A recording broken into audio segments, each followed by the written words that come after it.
不知不觉，你们都跟了我有这么多年了，现在我就要死了，也该给你们点东西了，免得你们在我死后遭人欺负。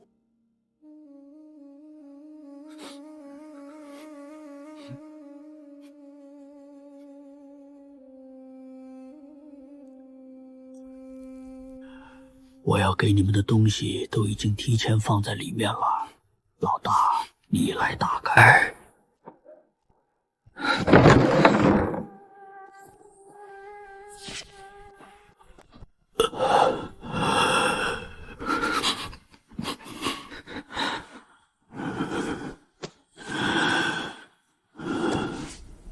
老大，这是给你的。师傅，那我就走了。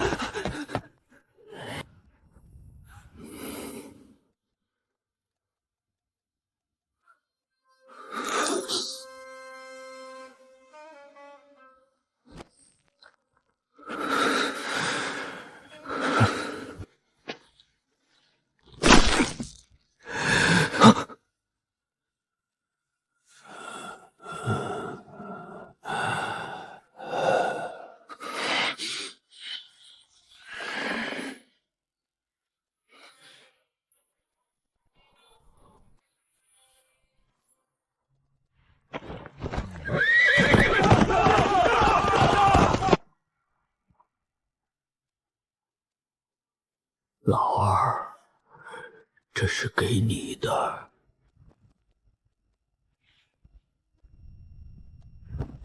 拜见殿下。我那位亲爱的师兄呢？刚刚才离开，老奴已经差人去追了，沿途会留下记号的。殿下，我们是现在就去追吗？我这位师兄也不简单，让人去追吧。我们先等一等，我就留下来等一等我的师弟吧。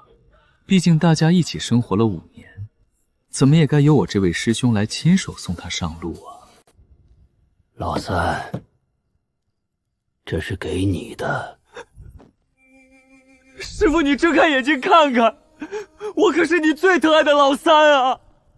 你怎么能这么偏心呢？虽然我来的最晚，伺候您的时间最短，但你也不至于把最差的东西留给我吧？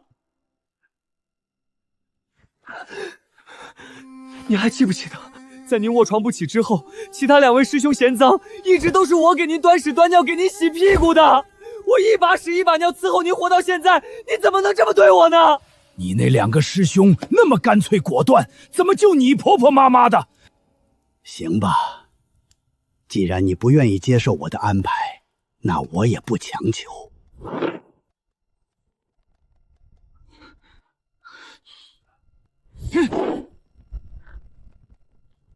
师傅，你好生偏心啊！你能给大师兄拖延时间，难道还能猜不到现在外面的局势吗？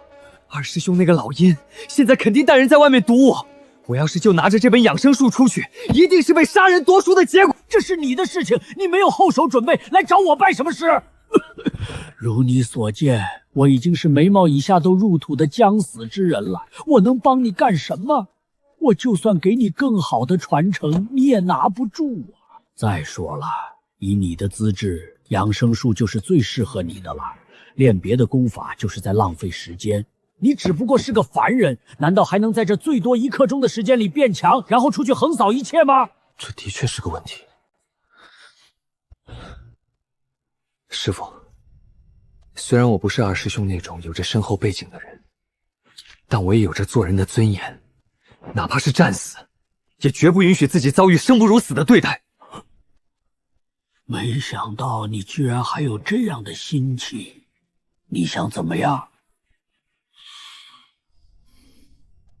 我从别处听云，师父收录有一门极为蛮横强大的咒术。你说的是死咒术？可以吗，师父？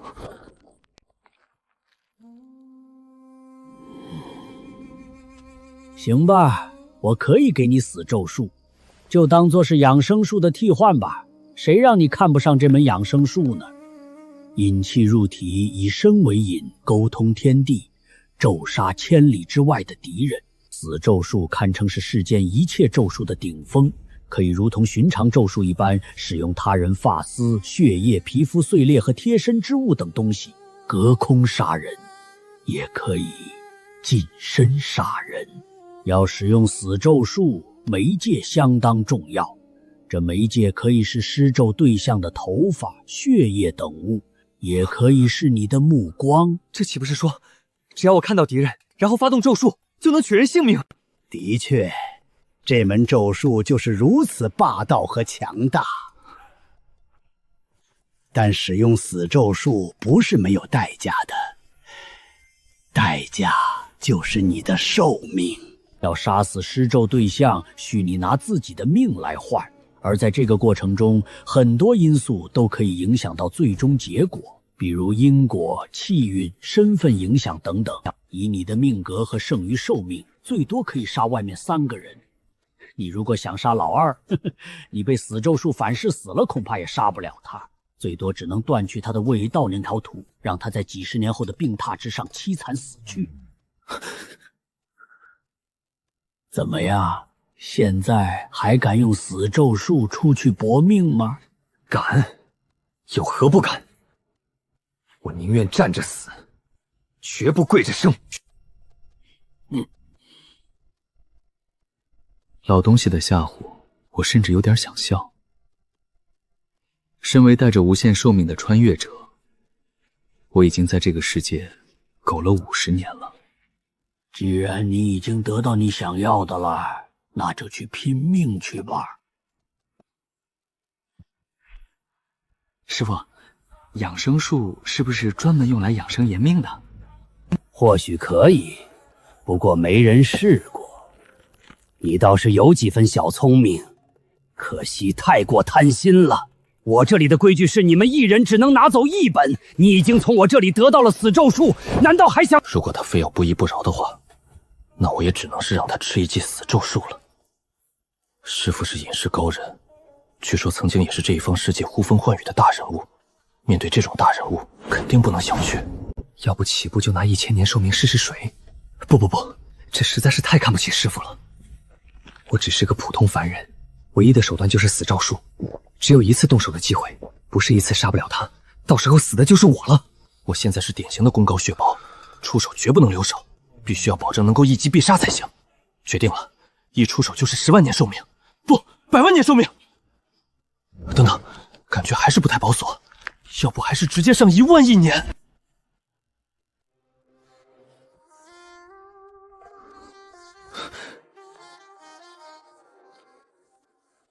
师弟，你怎么鬼鬼祟祟的？难不成是怕师父吃了你？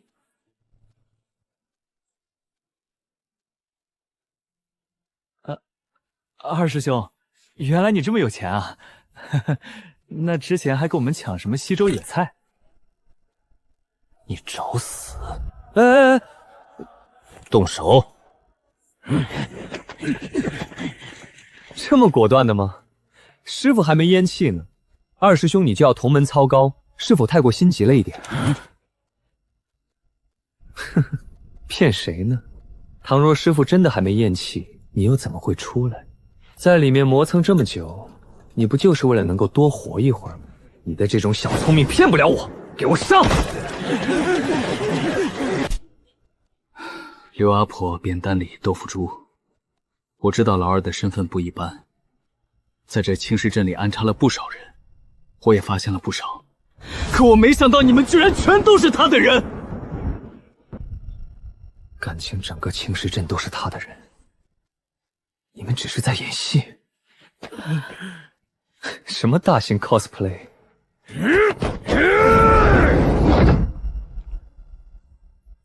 不错，这么多年里，整个青石镇早就已经被我的人手逐渐替换了。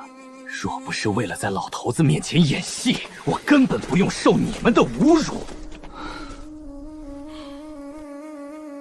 一定要同门操戈，弄出血案来吗？我所得的，不过只是一门区区养生术罢了，甚至还不如你的一根法。想要的话，你不能直接说，何必非要把事情弄得这么血腥，弄得大家脸上都不好看呢？你以为我在意的是那本区区的养生术？不，我在意的是我的脸面。所有知道我这段屈辱历史的人都要死。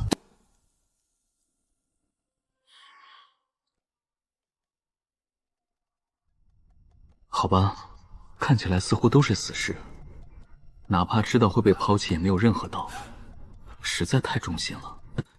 那就没办法了啊。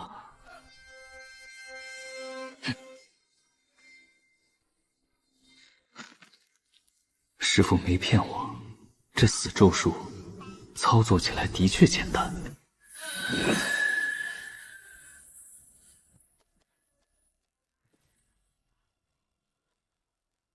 怎么可能？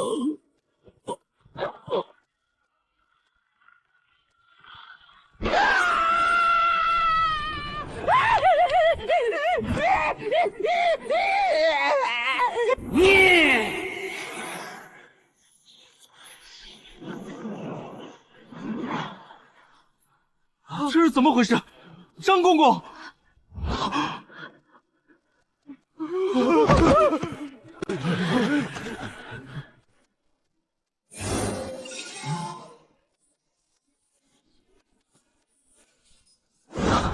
无限寿命，果然一点副作用都没有。是他，都是他在搞鬼！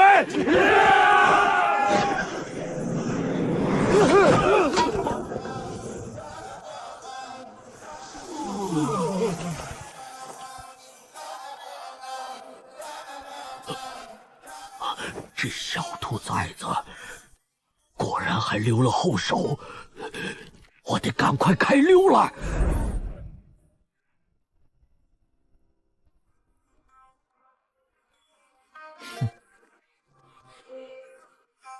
不要杀我！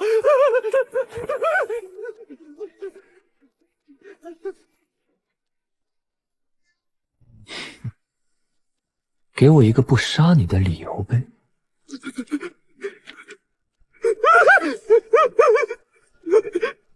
不能杀我！你知道我是谁吗？你知道我是什么身份吗？动了我，只会给你带来无边的麻烦。我可以向你道歉，并带你进入一个你之前从未想象过的圈子。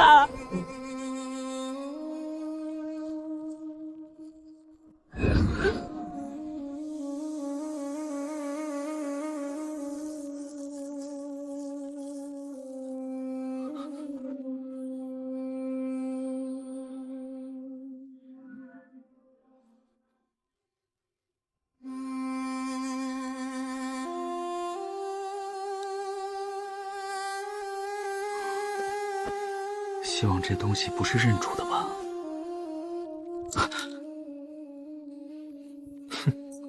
还真就差点让你翻盘了。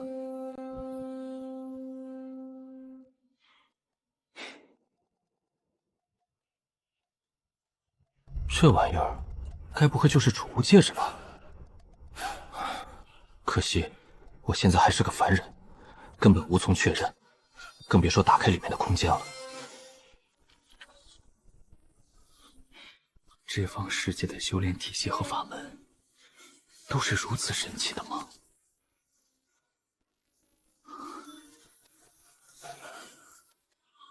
一门看起来不怎么好的一根法，居然就如此。一根法，想求的是将自己的精神化作一枚种子，种入身体这土壤之中，犹如种树一样，让这精神种子生根发芽，并最终成长为参天大树。这成长起来的精神力非常强悍，可以和修士修炼出来的神识相媲美，有着种种妙用。其中一种用法就是像修士的神识一样外放出去，用作搜索和探查。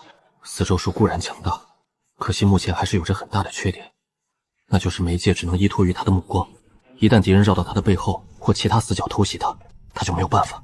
如果我能练到那种境界，岂不是可以弥补死咒术的目光媒介缺点？敌人若是躲在远处，或藏身于障碍物之后，他也拿对方没办法。可要是有了精神力，那就不一样了。从这方面来看，死咒术和一根法似乎是互补的。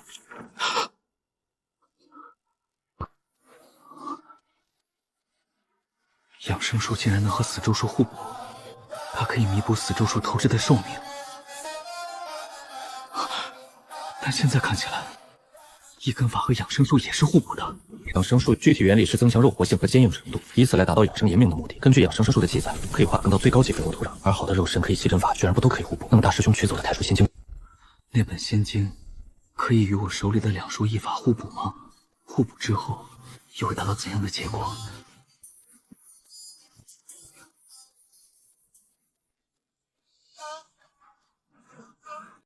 师傅，我现在算是明白，你为什么对我同时取走养生术和死咒术这件事情如此介意，甚至不惜撕开伪装，对我表露杀意了。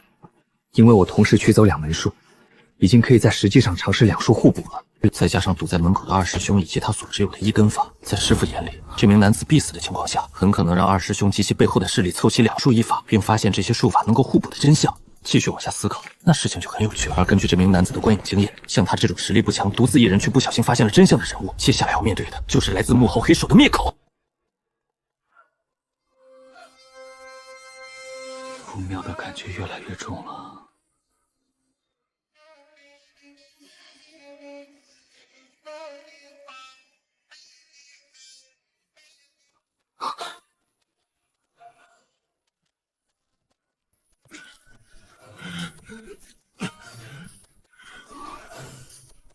你这是怎么了？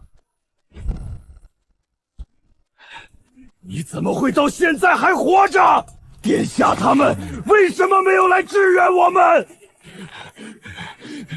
你把他们怎么了？回答我的问题！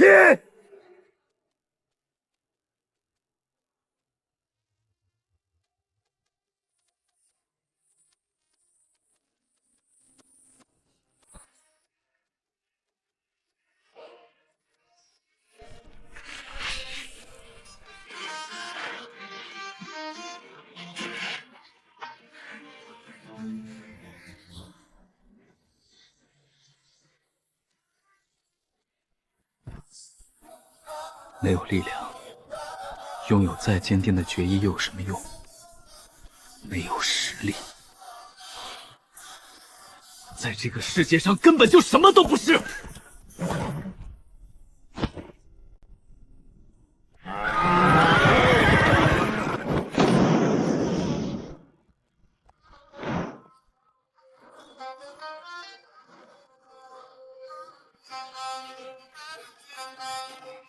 不过现在去，应该也已经晚了吧？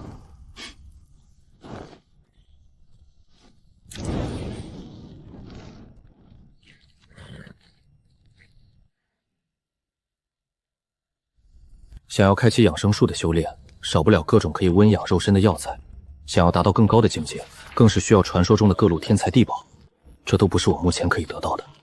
相比起来，一根法的修炼更注重自己的内在。随时都可以进行。他虽然拥有无限的寿命，但这也不过只是寿命罢了，并不能给他带来不死之身。疾病、战乱、抢劫、帮派，乃至高高在上的仙人，能够杀死他的东西实在太多了。他拥有了长生道果，但目前还缺少一点护身的手段。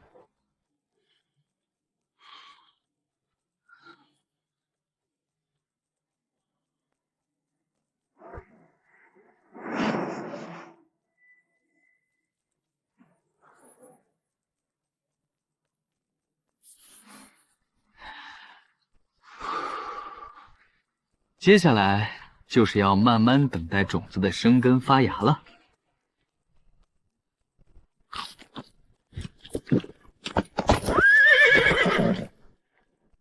大师兄的人再次接应，流罗国惨败，死尸被抛尸野兽吞吃，而他们早消失无踪了。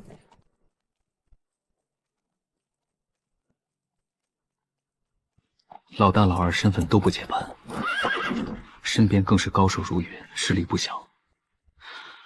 想要查出他们的身份，必须得借助大势力才行。可这些人身份不一般，我若是贸然去查，很容易引起他们的警觉，甚至反向查到我的头上。明枪易躲，暗箭难防。我目前还是太弱了，缺点太致命。我虽攻击力强，却只能占先手，挡不住明枪暗箭与江湖毒药。至少得等我一根法和养生术大成，才能不惧萧响。一根法日夜不做，希望能尽快让这精神种子发芽。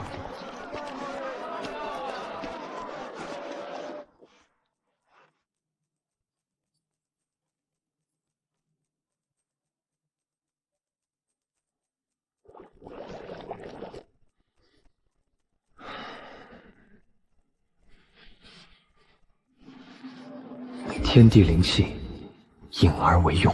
能够增强精神的药物实在太过稀有，药铺老板连听都未曾听过。好在养生术让气血充盈，肉身反哺之下，精神种子终于发芽了。这些功法之间果然是存在互补关系的，一起修炼效果最佳。只是不知道这些功法当中最好的太初仙经又是什么样的。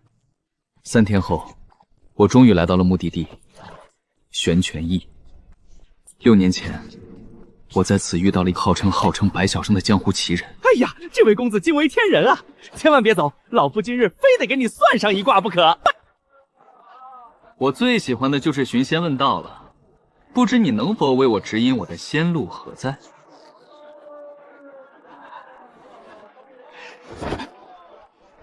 来青石镇拜师。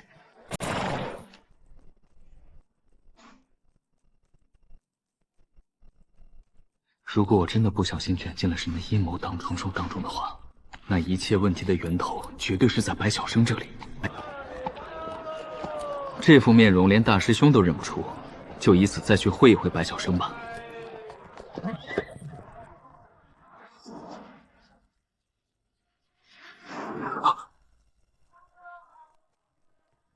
客官，喝茶还是吃饭？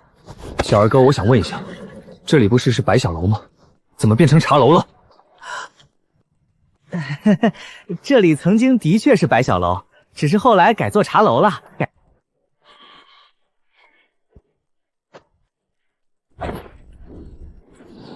这里一直以来都是茶楼，只是6年前，一个不知道打哪儿来的算命先生突然找到我家掌柜，说是要租用茶楼一段时间，他给的钱足够买下整个茶楼了，却只是租用几个月，我家掌柜自然欢天咧地。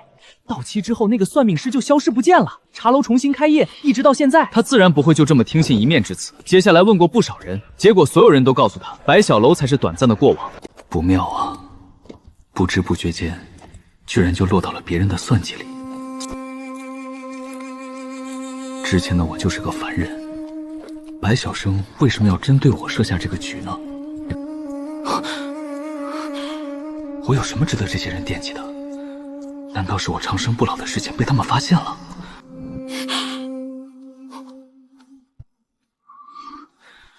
如果真被发现了，那就麻烦大了。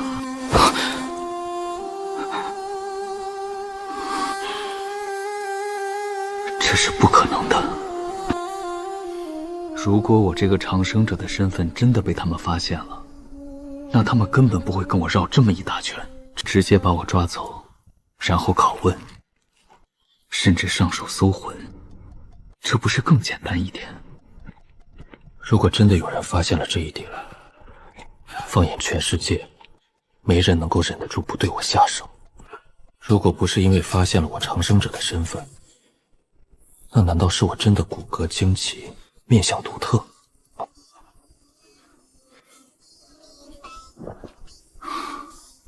这个猜想或许才是真相。这时间对不上啊。或许我只是他们随手撒网抓的小鱼而已。我才来了5年而已，在我之前，大师兄恐怕已经伺候了那个师傅长达10年以上。先做个实验，控制一下变量。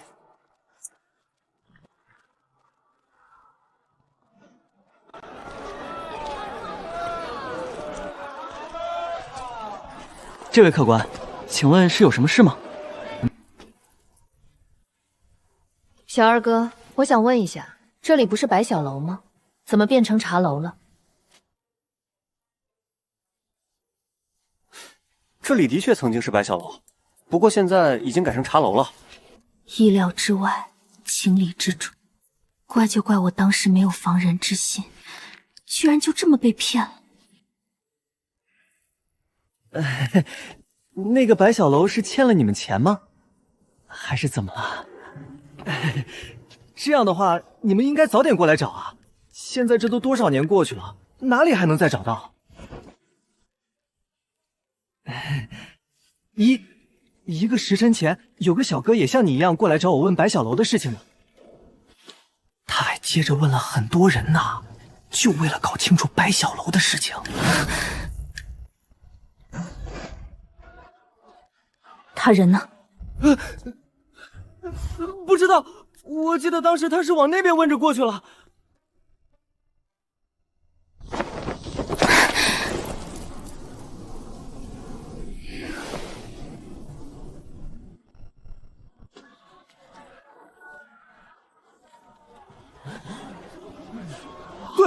对，那小哥就长这样。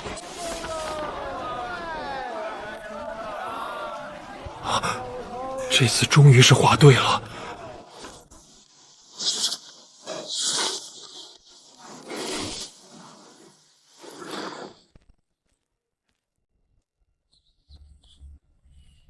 山高林密，基本上没人能发现我。只要有人敢靠近，我就一定能发觉。奇哉怪也，居然真的没有人一直在暗中监视着我。吃完那些药材之后，我的肉身强度已经到了打碎树木巨石的地步，精神种子也终于成长了，还发了芽，抽出了一小片弄叶。可我这1年多时间来，却从来没有被神识探查的感觉。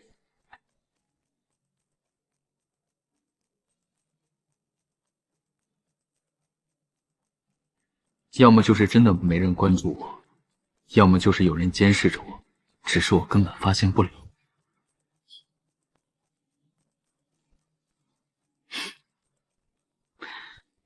被迫害妄想症害人啊！如果真的有人一直在盯着我，那应该早就发现我几乎不需要代价就能用死咒术杀人杀野兽，而只要那个监视者不蠢，就能推测出我的寿命有多离谱。想到这些之后还能忍住不对我出手，那只能说明他是个傻缺。线索无误，方向确定。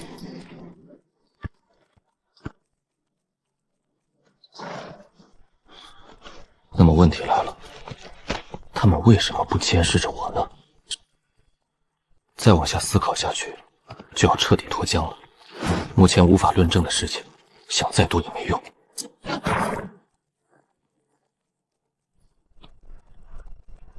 自己本身的硬实力才是最重要的。普通药草已经没办法支撑我继续往前走了，终于是要进大地图了吗？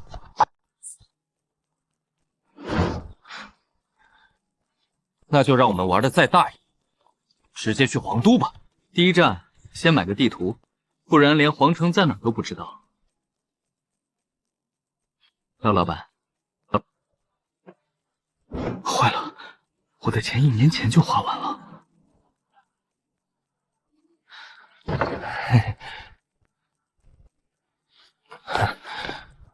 没办法，只能想别的路子了。总算把地图钱凑出来了。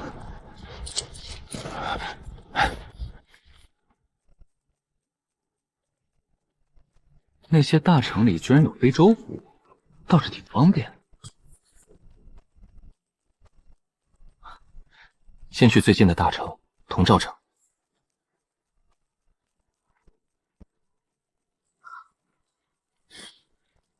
一路上的花钱用度倒是个麻烦，有时候看到了欠揍的人，结果反而引来了更大的麻烦。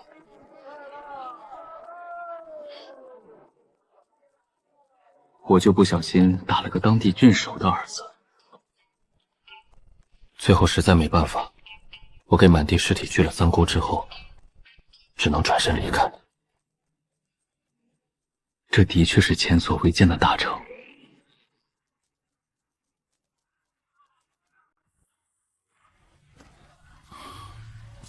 真正具有超凡功效的灵药，还有一瓶一瓶的灵丹。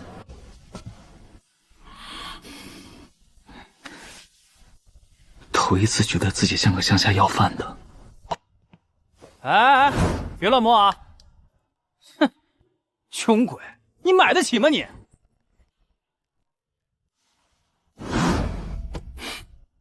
摸坏了你赔得起吗？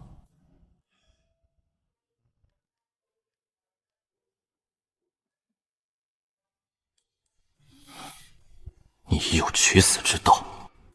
死咒术那生杀予夺全无任何代价的能力，是否让我产生了视寻常人如猪狗的想法？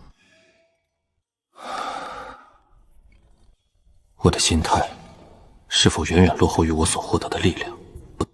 你别看我穿成这样，其实我只是不习惯高调罢了。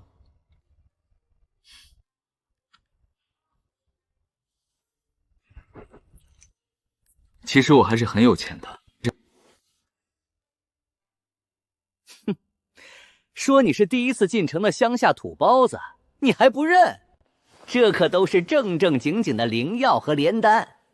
你听说过哪个修士老爷看得上凡人的世俗金银？你这些钱放在其他低端地方能让人叫你爷，可在我这里，你连被叫一声狗的资格都没有。滚一边去！别在这妨碍我们赚钱！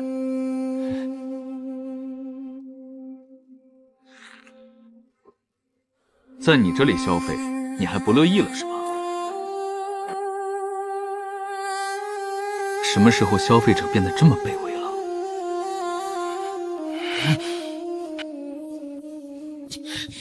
难道你还想对我动手不成？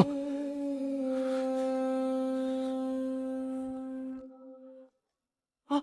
仙人老爷，有人闹事！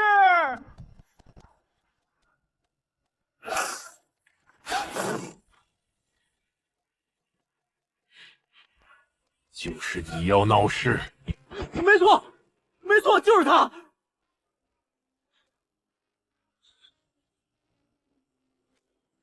你可不知道打哪里来的叫花子，提着袋凡人金银，就敢进咱们药庄装大尾巴狼！哎，诸位都来评评理啊！我好言好语跟他讲咱们回春堂的规矩，他倒好非但不听，结果他还不乐意，想打我一顿呢。算了，反正也不重要了。回春道友每年给老夫这么多，只是让老夫帮忙坐镇一下桐叶城分部。可惜收拾了几个不长眼的毛贼之后，就再也没人敢来捣乱了。虽然你只是个区区凡人，但也无所谓了。不对，你这个肉身，不对，先来1亿年寿命再说。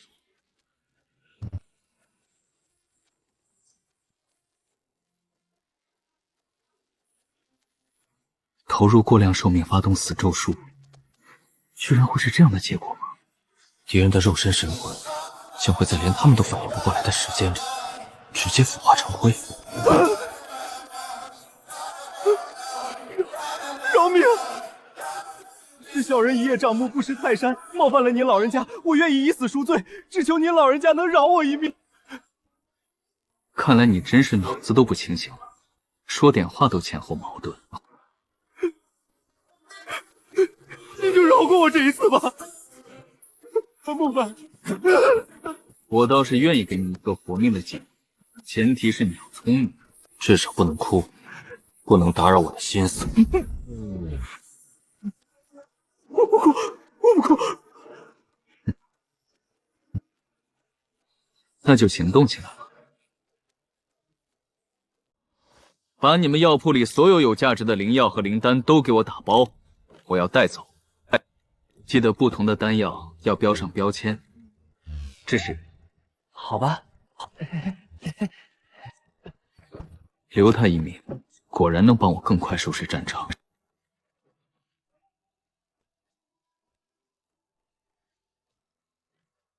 我已经把我能做的全都给做完了，你能饶我一命了吗？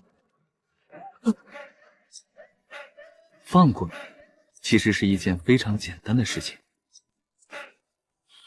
可我干出了这么大的事情，肯定会有人想查出真相的。你会供出我吗？不会，我一定紧咬牙关，不会跟人说一个字。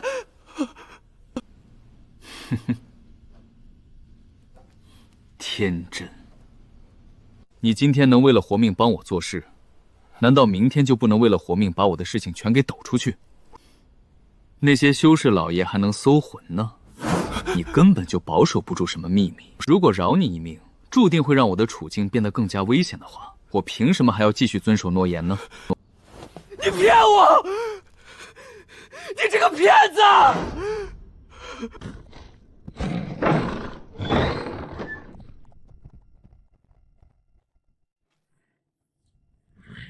你给我站住，不要动！不对吧？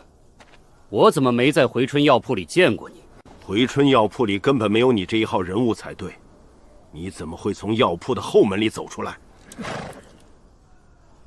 我现在立马让人去报官！前面99拜都过来了，没想到在最后这一哆嗦上却出了点问题，只能送你们上路了。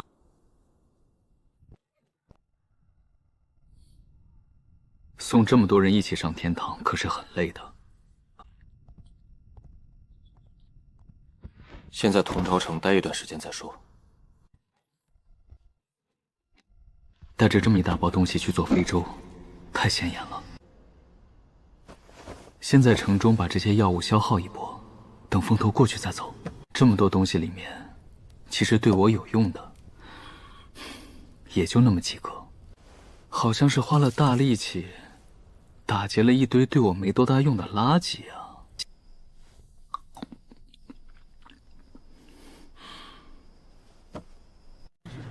前几天的时候，药铺掌柜可是明明确确跟我说，他们却不开门，这是什么意思？是啊，今天我已经订好了一瓶丹药，结果却拿不到。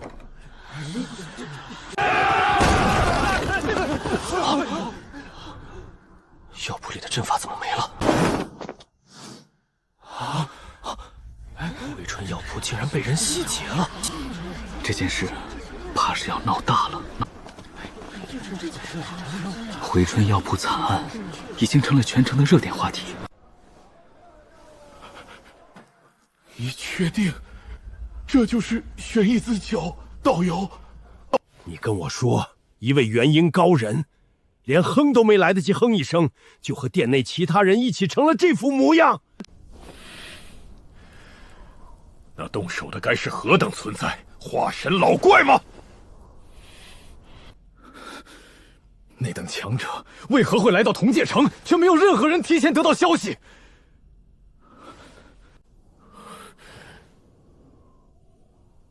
为何会看得上这里那些价值不高的东西，还全都给搜过一空了？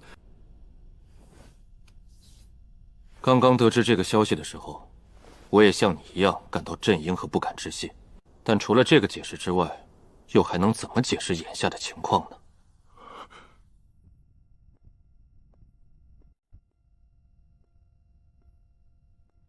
经过我们的调查和取证，事情的脉络已经很清晰了。那个人先是秒杀了包括玄义子在内的药铺所有人，搜刮所有东西后从后门离开，途中应该是被后巷其他人家发现了踪迹和端倪，导致那些人也惨遭横祸。这其中自然有着诸多疑点，比如药铺内莫名出现的脚印，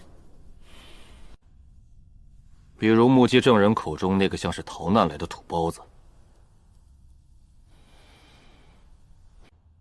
但这些都不重要，重要的是，这个人物有瞬间秒杀一位元婴大修的实力。这就已经足够了。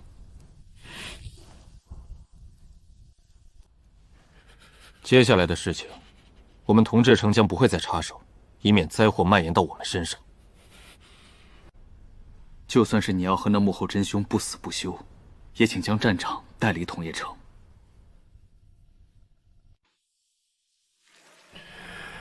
连你都不敢插手，我又怎么敢继续追查下去呢？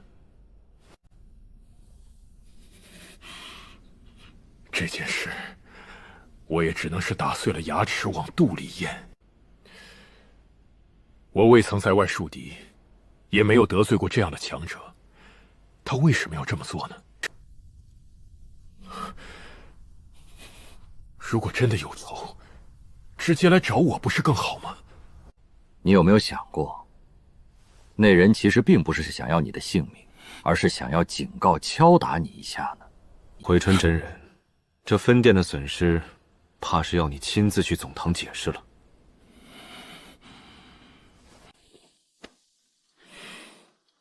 多谢。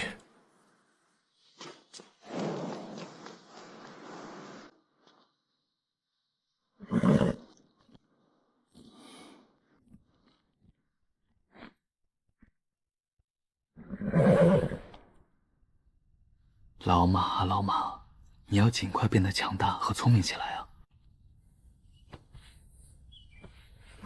非洲上可没有你的位置，我是没法带你去皇城的。留下来之后，你得自己努力活下来啊！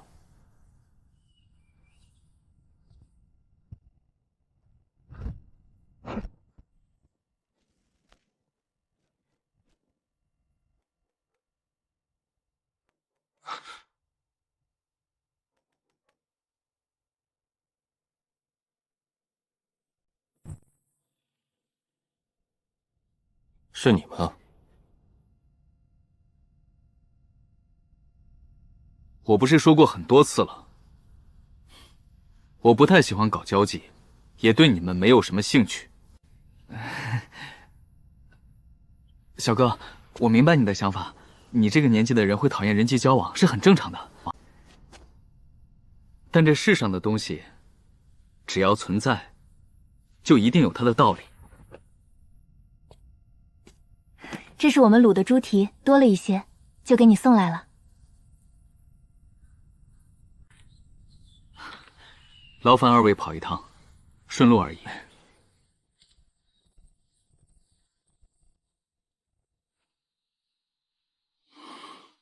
兄台，你这匹马看起来可不太一般啊！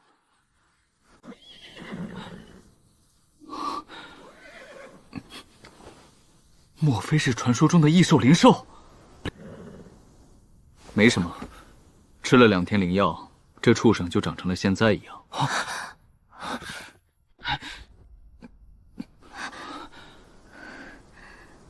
还望仙师能够……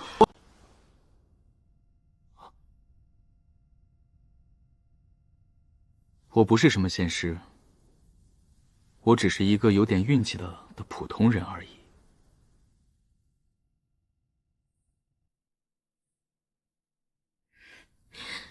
即使如此，你也已经在这条路上超过我们不知多少了。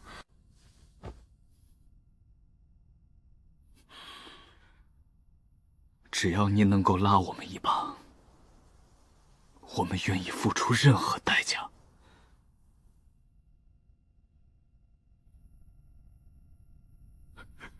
甚至这永生勇士给您当牛做马。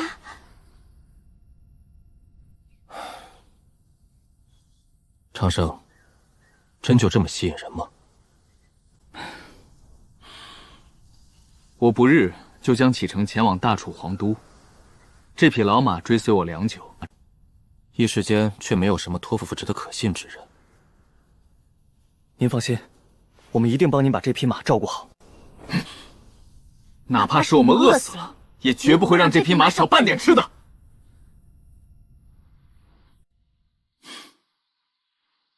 善。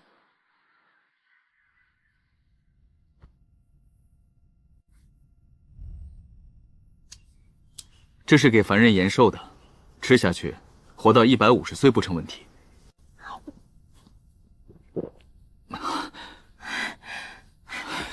多谢，多谢。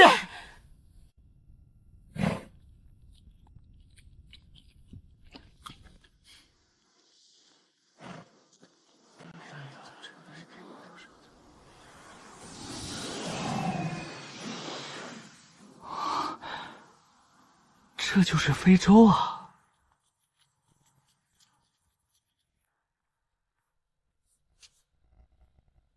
你这是什么意思？这是我的船舱，我花了整整10万两银子买来的。先到先得，你自己来晚了，怪得了谁？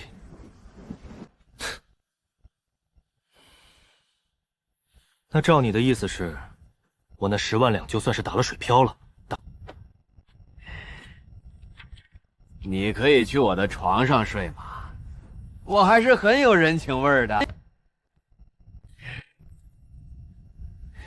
你这是什么意思？想和我一起睡？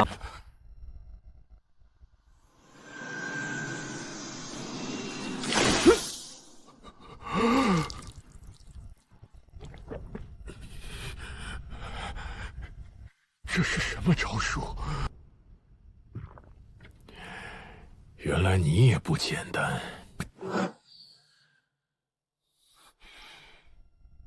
1000年的寿命，居然修不死他。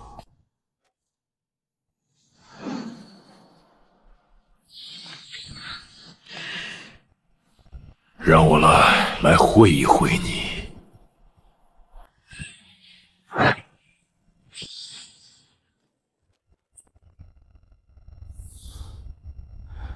狮子搏兔，一尽全力，以后不能再小看任何一个人了。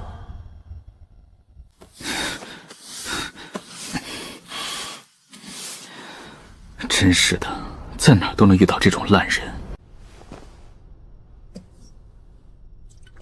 酒葫芦会自动生成酒，这应该不可能。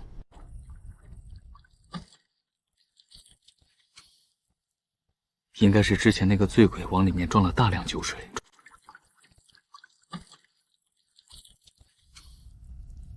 应该是之前那个醉鬼往里面装了大量酒水。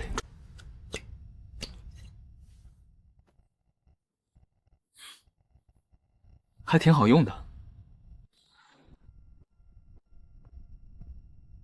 果然不愧是皇都，云台都是我所见过最大的。师叔，师叔，这个老水鬼不会已经醉死在非洲里了吧？开船。请问你在这一趟飞船上见过一个老酒鬼吗？他手里有一个朱红色的酒葫芦，里面的酒永远都喝不完。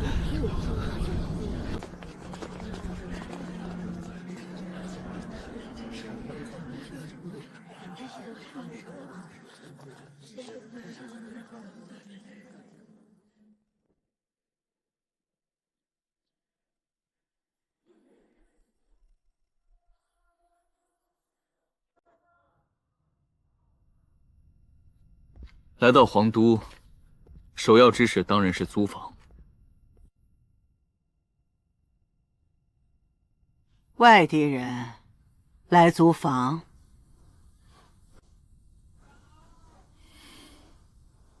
是。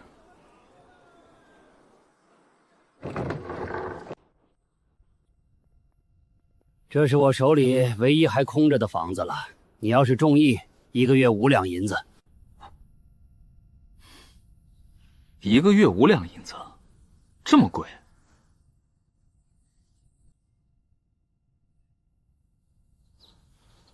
而且这还只是一个厢房，难道就不能整院出租吗？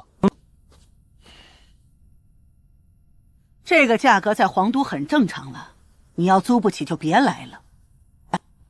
整屋出租必须租5年以上，而且还要先付奉所有的钱。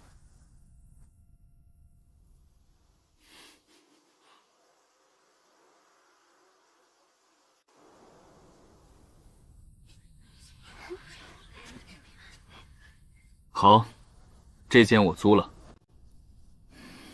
按照下的进度，大概在1个月，我就能吃完所有对我有用的药物。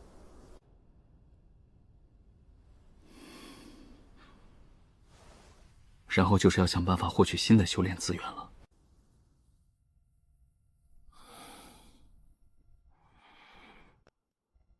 难道又要去抢？冷静。皇城不比他处，一旦事情败露，我的下场会很惨。这里的租客都给我滚出来！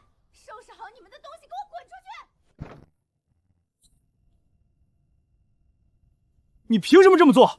我们是正正经经签了契约，付了钱的。就凭老娘现在是这小院的主人，我就有权利把你们这些外地来的土包子给撵出去。尤其是你们俩，房租都已经拖欠多久了，还有脸继续住在我家的屋子里？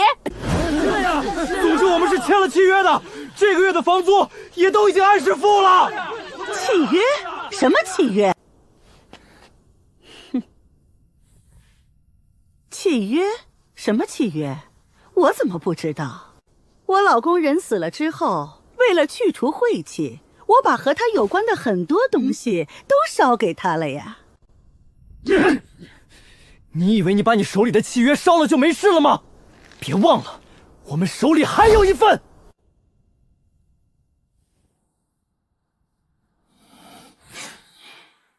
这就是他的依仗吗？刚来皇都，还是低调为好。死肥婆，你给我看清楚了，上面白纸黑字写着什么？这是你能抵赖的吗？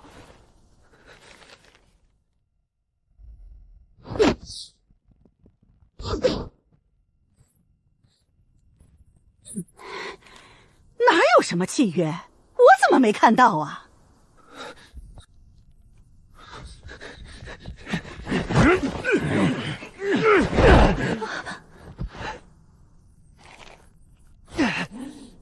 放开我！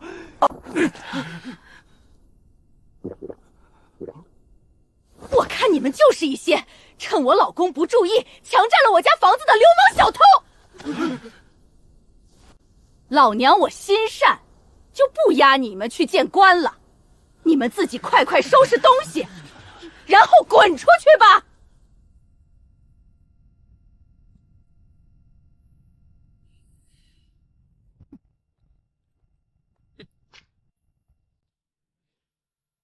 白纸黑色契约就在我手里，你眼睛瞎吗？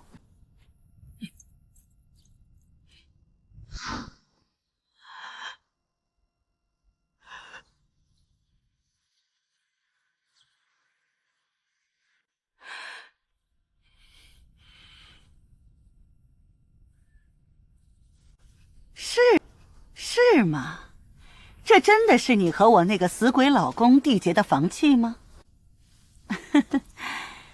太远了看不清，你拿来给我瞧瞧。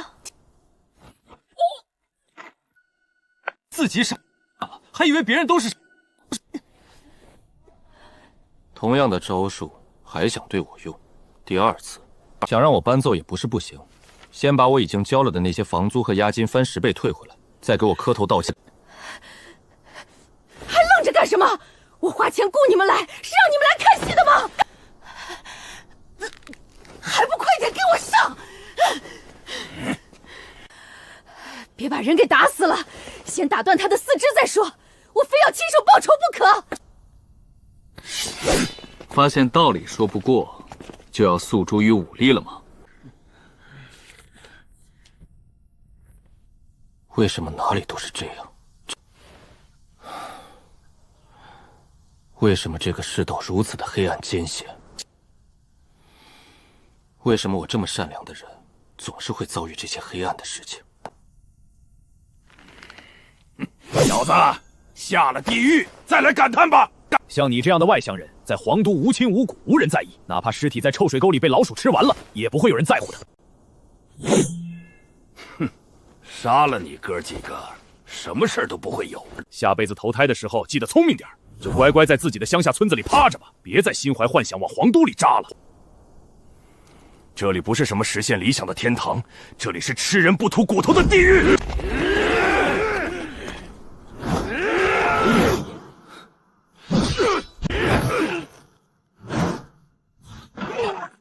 周易早就已经等不及了。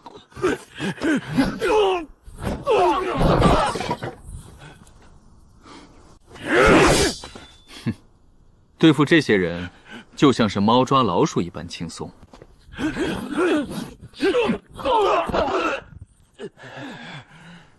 可惜了，这里毕竟是皇都，我的顾虑太多，不然的话，我其实已经留手了。我还是太善良了。像我这么善良的人，很容易吃亏的，将来还不知道要被多少人骗呢。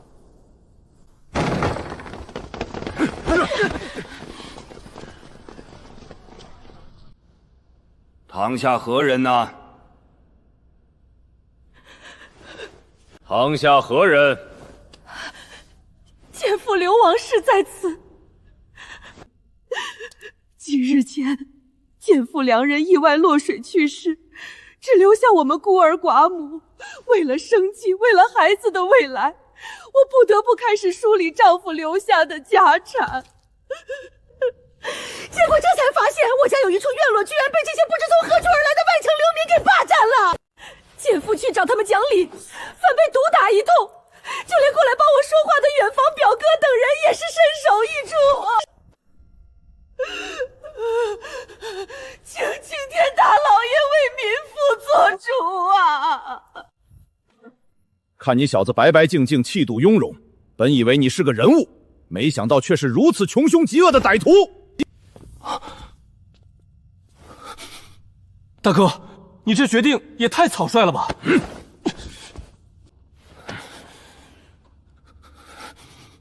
你都还没审呢。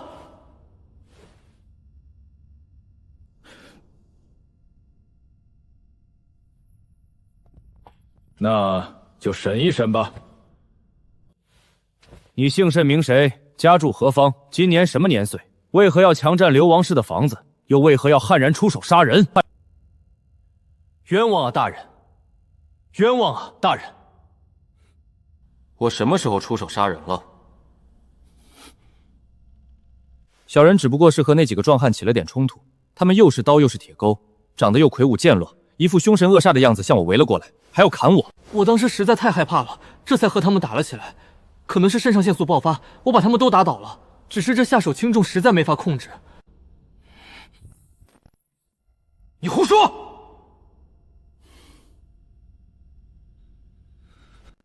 你杀人害命乃是事实，有死尸和大量的人证可以确认。本官面前岂容你抵赖？来人呐，把尸体抬出来！偏我就要让这小子心服口服。难道我今天就是游离阳蒙冤受辱了吗？当着被你杀死的可怜人的面，你还有何话说？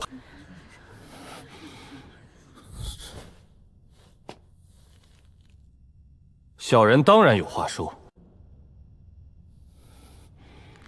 我只是打伤了他们，他们的死与我无关。大胆狂徒！本官面前岂容你如此狡辩？本官已经差仵作草草验尸了，他明确地告诉本官，这两人就是死在你制造的伤势之下。那也和我没有关系。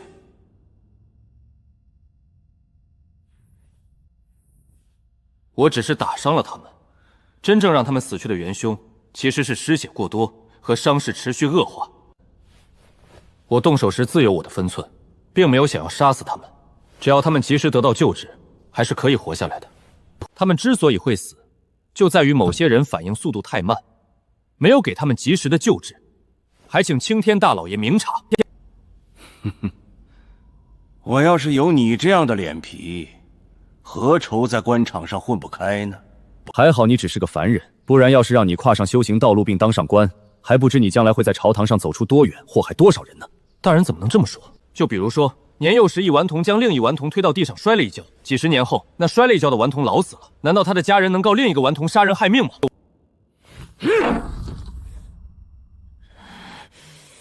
够了！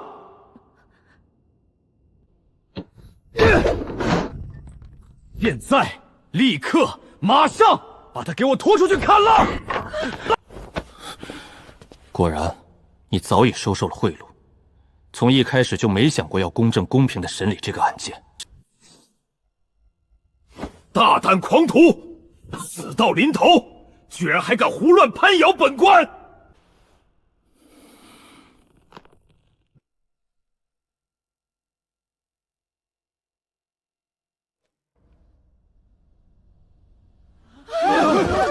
县太爷是个好人啊，他自己获得了永恒的安宁还不够，有这样的好事，还不忘你们这些好兄弟。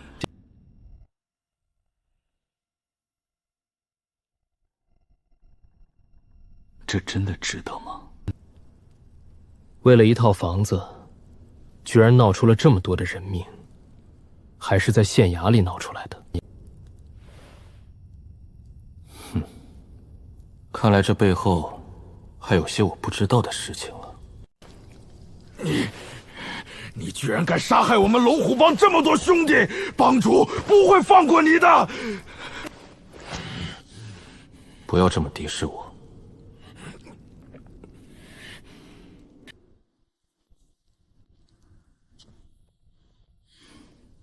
想清楚了？你不杀我，只是因为你想要从我这里得到一些信息罢了。你不要想着能够从我这里得到什么。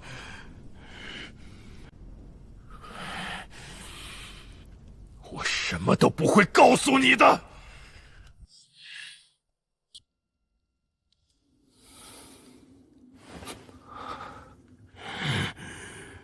何必呢？你一个混帮派的小混混，一个月才拿多少钱啊？干嘛这么拼命？仔细想想，那所谓的龙虎帮，真的值得你拼死为他们保守秘密吗？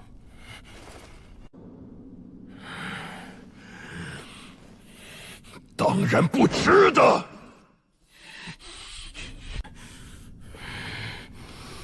我只是不想让你得逞罢了。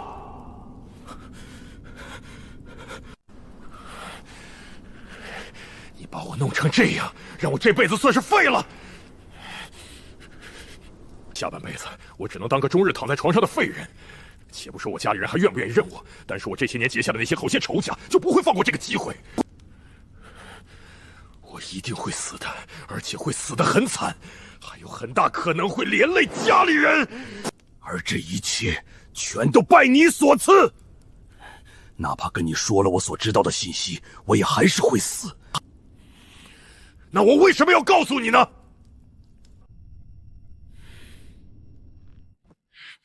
你什么也别想从我这里得到。蠢货，我都已经知道你是龙虎帮的人了，难道就只能从你这里得到我想要的消息吗？我难道不会去问其他人？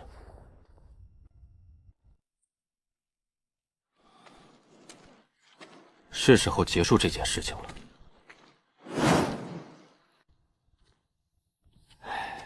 其实我不是专门做租房这一行的，只是要供青云读书，需要花费很多钱。我自己年纪又老了，干不了什么重活，赚不来什么大钱，于是就只好将自己的房子租出去一间。小伙子，以后你就住这间，咱们一家人一起吃苦，别客气。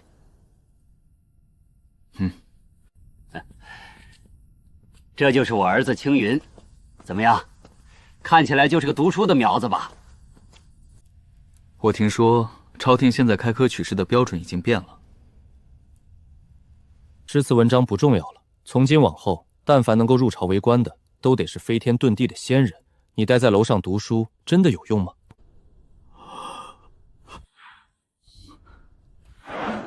青云，这是真的吗？哎呀，这可怎么办啊？花钱给你买了那么多书，好像都没用了。你这副身子也干不了什么大活，将来你可怎么养活自己呀？爹，你先别急，事情还没那么严重。大楚的确是得了一份天大的机缘，这才能够从普通世俗王朝向着修真国度演化和迈进。朝廷的确也有要求入朝为官者皆为修行者，但目前大楚还没有完全化为修真国，目前还处在一个演变的过程当中。演变过程中，自然有演变的活法和前进道路。修真国自然也有修真国的标准和晋升之阶。你放心，你儿子我早就已经全部摸索好了。我在去年就已经找人我看过根骨，确认我能够踏入修行之路。只要我能够在科考中考出一个不错的成绩，得到监考先师的认可，就能够进入翰林院深造修习仙法，然后自然而然就能够成为修行者，入朝为官了。这么说，我家青云要成为高高在上的仙人老爷了？居然是这样吗？看来大楚的情况比我所想象的还要更加复杂一点。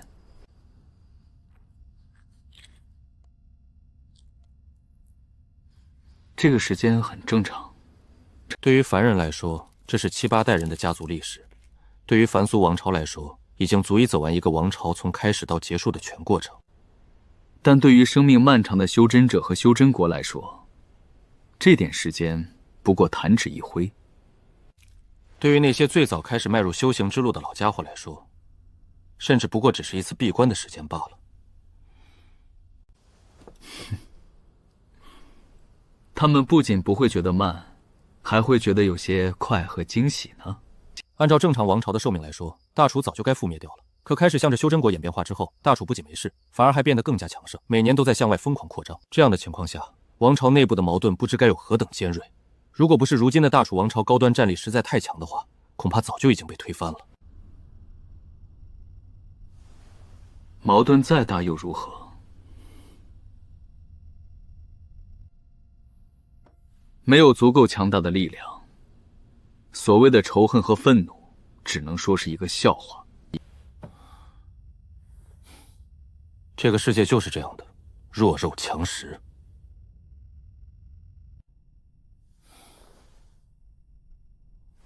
李青云的眼光不行，看不到更远的未来。当整个楚王朝都修真化之后，那些现在饱受苦难和压迫的人里，难道就不会出现强者吗？当他们强大起来，拥有了话语权和力量之后，难道不会清算过去的一切？到了那个时候，楚王朝还能继续存在吗？还能压得住吗？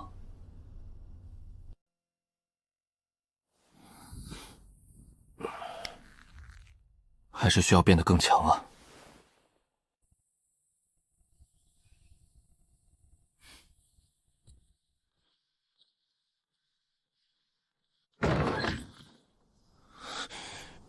麻烦，真是麻烦。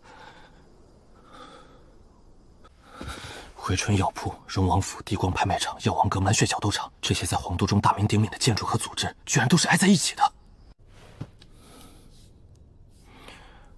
而且他们看起来像相熟，人员彼此流动相当频繁。在这样的情况下，一家缺失，其他人和势力不到1分钟就能发现不正常，然后出手调查，并群起而攻之。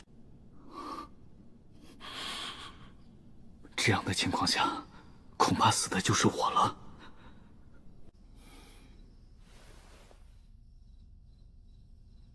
难道我真的要金盆洗手，踏实做人？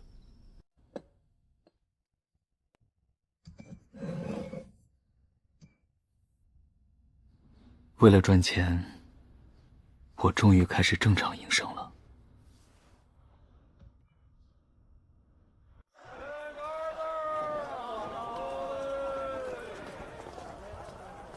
铺子离李家小院不远，卖的就是酒鬼葫芦里存下的酒。到底存了多少酒，我也不知道。这生意能做到什么时候，更不知道。刚开始1个月，基本没什么客人。后来生意慢慢红火，多亏醉狗灌进去的都是好酒，回头客也越来越多。这就对了，生意做起来，日子总会越过越好。葫芦里的空间像是分割的，我没法力驱动它，只能让它随机出球。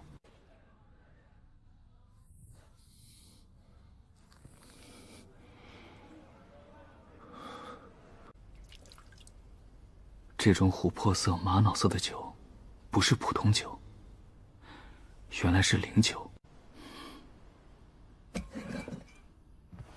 这是修行者喝的酒，不能往外卖，先留给自己。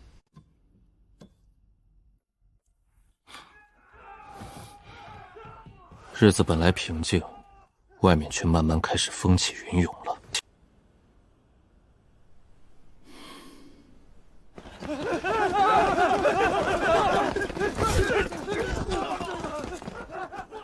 有这么巧吗？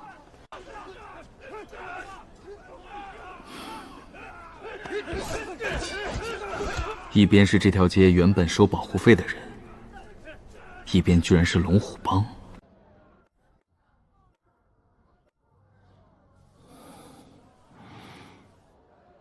这个帮派原先不是在平安县吗？怎么跑到静福县来了？你们之前的钱是交给别人的，现在这条街归我们龙虎帮罩着，重新交钱。这段时间死伤了不少兄弟，死帮派你兄弟，得多拿点钱去抚恤。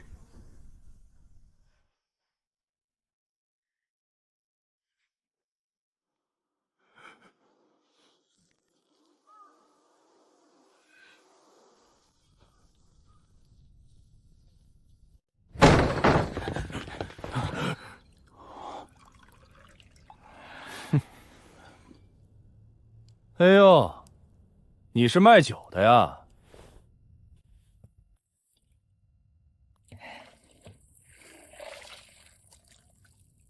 红哥，你不知道吧？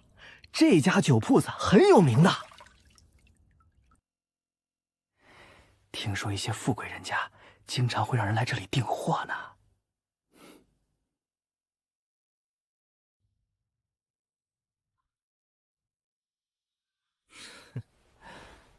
哦，连那些富贵人家都认可，那我就更得尝尝了。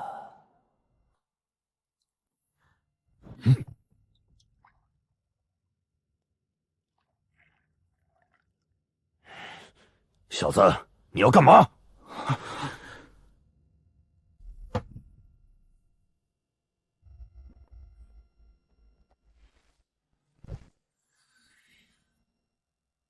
想喝酒可以，先交钱。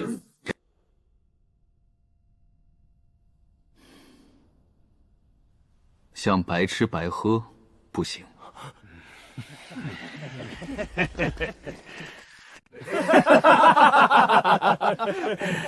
小子，你的脑袋坏了吧你？老子喝你的酒是给你面子。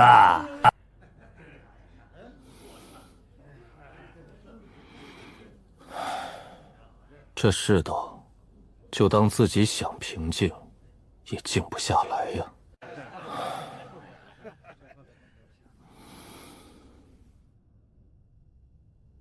之前才让这里的人懂规矩，现在又得给龙虎帮立规矩了。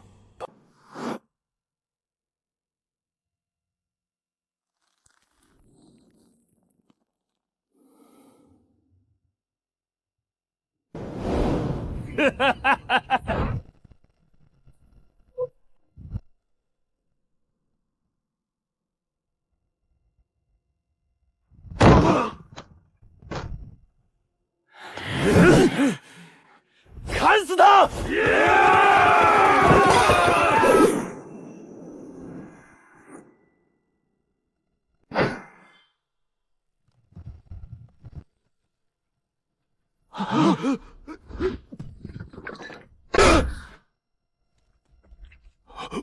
他们终于明白了，眼前的事已经超出了他们的想象。仙人老爷饶命！我们再也不敢了！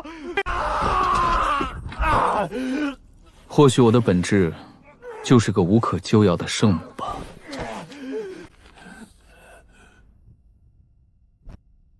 长痛不如短痛啊！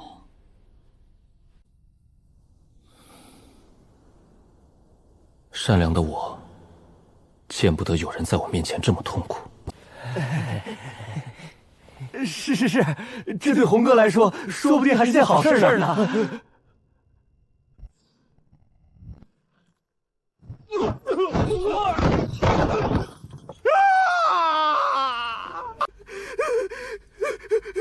饶了我吧，我以后再也不敢了。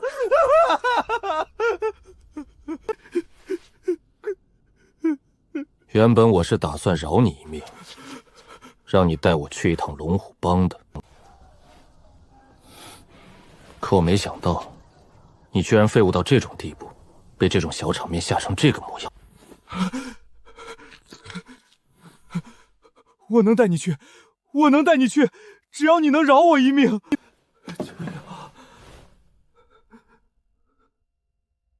不必了。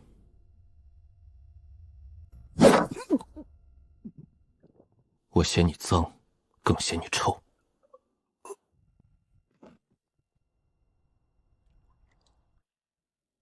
没办法，我就是如此善良有爱的人。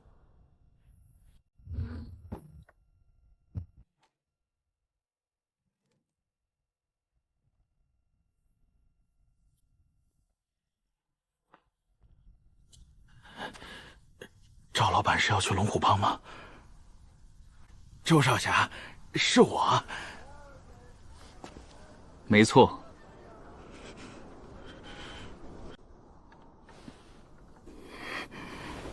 我知道龙虎帮总部在哪里，可以让人带你过去。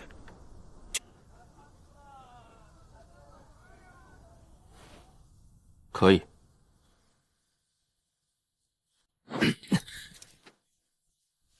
这是我侄子，他给你引路。这里的尸体和污垢我来处理。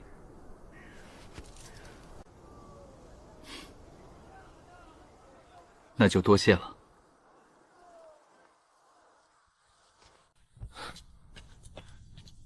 这是一笔交易，他借我出气，我借他报复龙虎帮。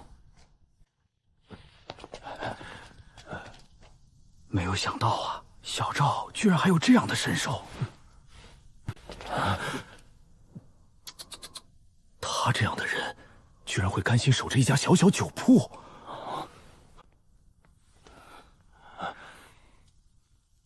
他的背后一定有故事。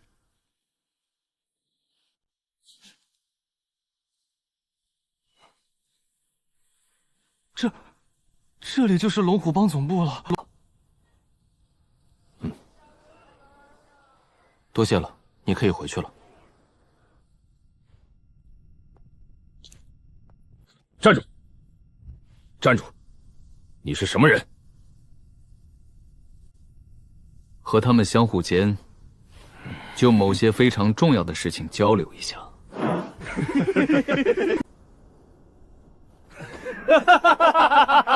你一个小小的商户，居然也想和我们当家的当面对话？我不明白你们在笑什么。有这个功夫，不如进去通知一下。你想谈些什么？你代表着谁？难不成是想让我们给你们少收点保护费？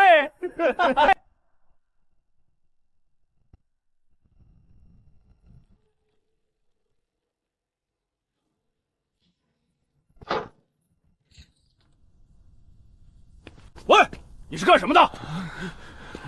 谁让你关门的？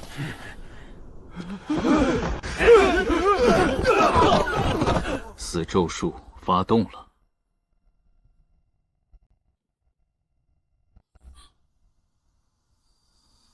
空气被高速切割的声音，飞剑。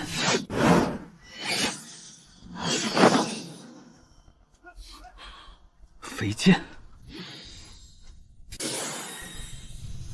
如果是在之前，我早已身陷险境。可惜现在的我已经变了。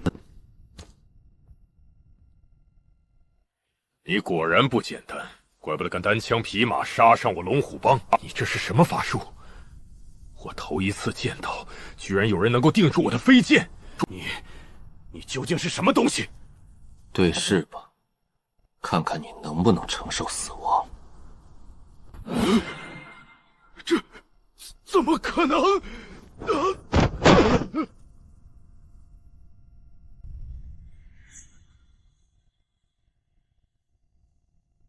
果然是修士用的飞剑。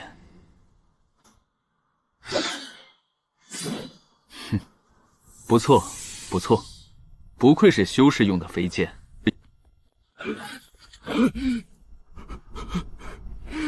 大哥，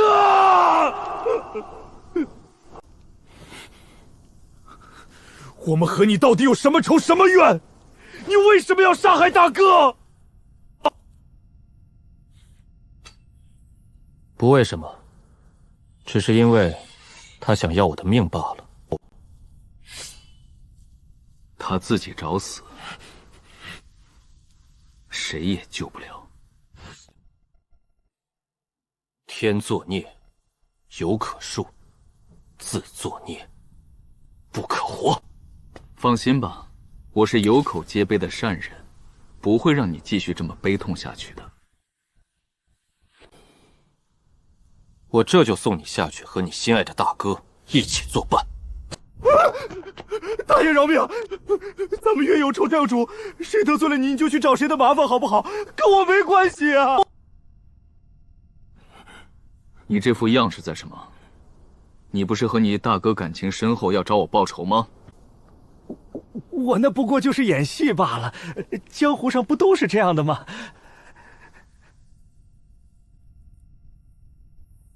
在这种时候表现得忠心一点，就可以获得新老大的额外关注和赞赏。我哪知道您老人家这么实诚，都不带说招降我的，直接就要杀人。我不太喜欢有人跟我玩心眼，尤其是弱者。以后一就是一，二就是二，再敢玩这样的小手段，我可不能保证一定能听到你的解释。明白，明白。以后小的一定在您手底下好好干。我在你身上下了手段，一念间就能决定你的生死。应该的，应该的，这都是应该的。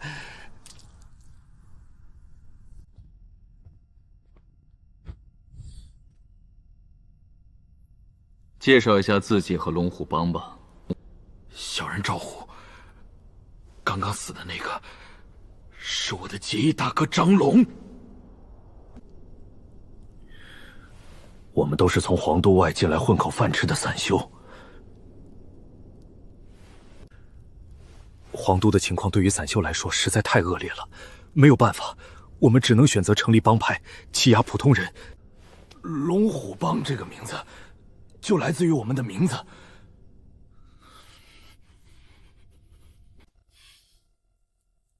听你的语气，好像还挺委屈。欺软怕硬，你还有理了？怎么，那些宫前贵族惹不起，欺负普通人，就能让你们过得好了？还真是这样。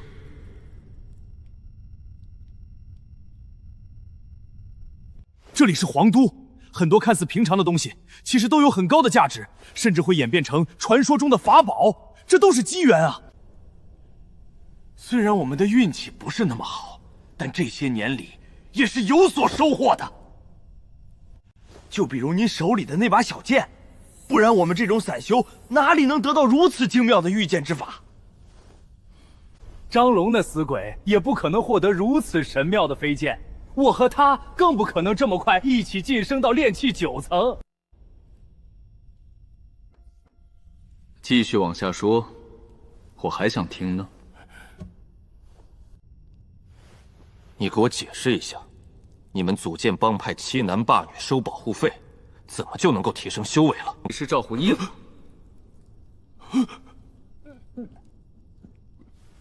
这，您不知道吗？我应该知道吗？闲话少说，快点解释。事情是这样的，大楚王朝不是要从凡俗国家升阶，一跃而成修真国吗？这种事情是有讲究的，作为国都，更是其中的重中之重。整个修真国的演化和升格，都是以国都这个源头辐射演变而来的。这个地方流转着我们无法察觉的气，这股气会催生龙脉，会催生人杰，还会催生各种根骨奇佳的修行奇才。它还会催生出各种各样的秘宝和机缘。那些房前屋后看似寻常的东西里，可能就藏着珍宝。只要有一双能够发现美的眼睛，就能把它们打开，获得里面的机缘。这机缘可能是道典经文，也可能是法器法宝，还有各种天经地髓。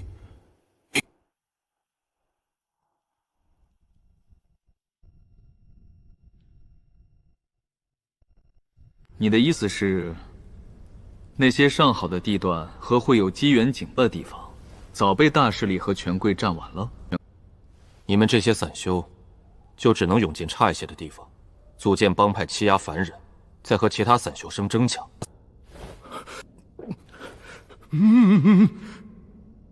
您理解的一点不差。其实我们的处境还要更惨一些。那些上宗和大家族太贪婪了，原本是他们吃肉我们喝汤，现在连边缘的汤都不愿意给我们喝。现在还能在皇城里存在的帮派，背后基本都有这些人的影子，都是他们的代言人。我们这些散修在普通人面前是个人物，在他们面前其实都是苦工。找到的机缘和奇物，基本都得先给那些大人物上供，等他们挑完了，才能轮到我们。对，是江宁侯。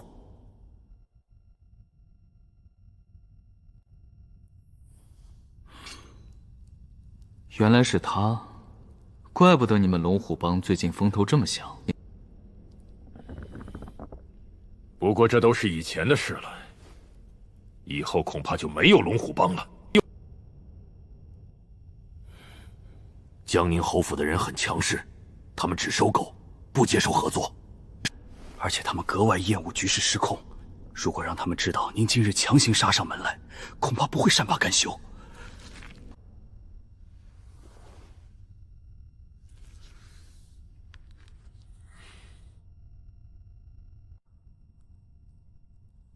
你想啥呢？既然他们不会接受，那别让他们知道不就好了？这是不可能的！张龙是大当家，我是二当家，绝大多数时候都是他出面和江宁侯府沟通，少部分时候是我们两个一起出面。江宁侯府的人只认这个模式，在他们眼里尊卑有别，必须分清楚。我们根本不可能绕过张龙，直接和他们交流，更不可能取得他们的信任。一旦张龙长时间不出现，江宁侯府必定起义。普通人的手段是骗不过他们的，修行者眼光毒得很，还有神识。谁说我要易容成张龙的样子骗人了？你直接就去和江宁侯府的人说，你和张龙之间发生了火拼，你把张龙帮给干掉了。从今往后，你就是龙虎帮的新任大当家，让他们支持你不就完了？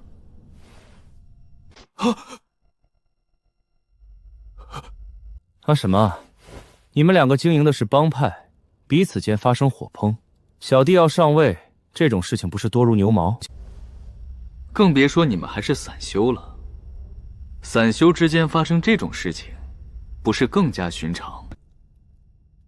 我相信他们会理解你的。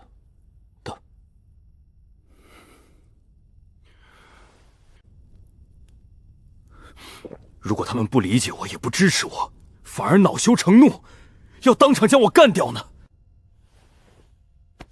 你就放100个心吧，我会和你共同面对的。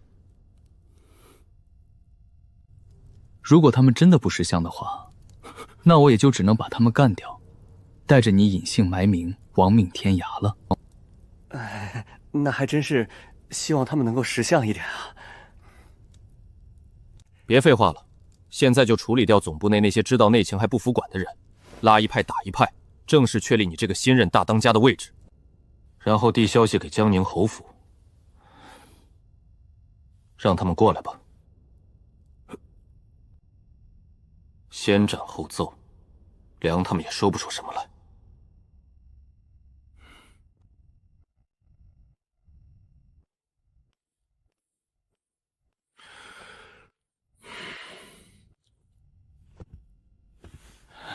把目前总部内的人拉拢一批，分化一批，打击一批。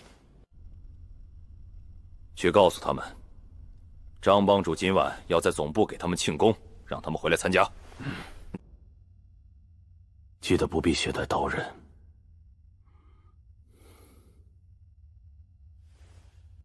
卑鄙！你一个练气9重的大高手，对付我们这些小虾米，居然还提前在酒里下毒！无论是已经死去的张龙，还是这些张龙留下的心腹，都已经无关大局。就算今晚的计策失败，这些人集体反叛华烈，我也有足够的信心能够将其全部镇压。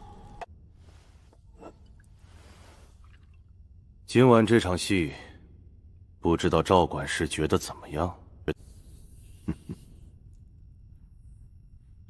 赵帮主好本事啊！这一手先斩后奏，让老奴我现在都没回过神来呢。你赵大帮主是翅膀硬了，已经不把侯府放在眼里了。既然如此，那还有什么好说的？咱们从今往后大路朝天，各走一边。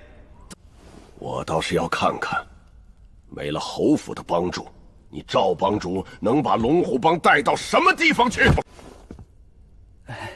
赵管事哪里的话，就是给我100个胆子，我也不敢在您面前拿大呀。龙虎帮能够走到今天，其实无论是我还是张龙心里都很清楚，我们自己的努力拼搏什么的都是狗屁，靠的全是侯府的照顾和情面。我一个散修，一介地痞流氓，哪有那个胆子甩开侯府单走？哼，你不敢，我看你敢得很。不经侯府同意，没有任何和事先知报，你就敢杀了张龙，自己上位，还当着我的面屠杀张龙的心腹手下。赵虎，你的胆子真不是一般的大！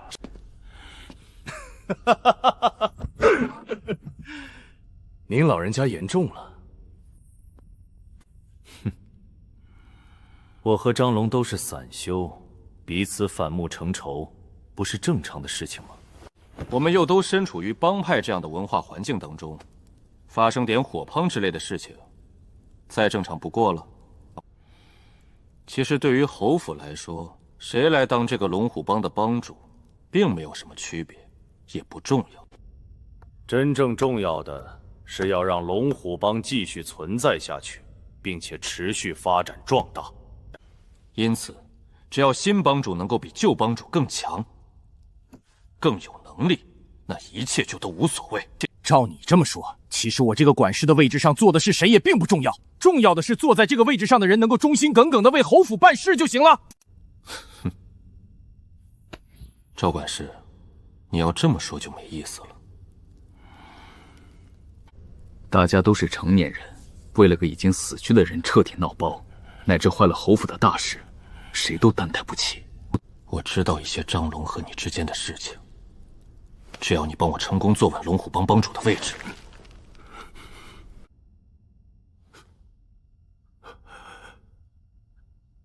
真的？你可要想清楚了，张龙给我的可是每月1次上供，你真要每月翻倍给我，到时候你还有能留在手里的吗？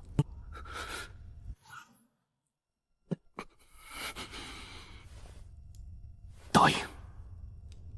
哎呀呀，小赵啊，你说你也真是的，咱们大家都是为侯府办事，帮你美言几句是应该的，你怎么还这么客气呢？应该的，应该的。您的年纪都快可以当我老爹了，我爹死得早，一直没能尽孝，正好在您老人家这里补上。护法交代的事，办妥了。好，好啊！你放心，这件事我一定帮你办妥。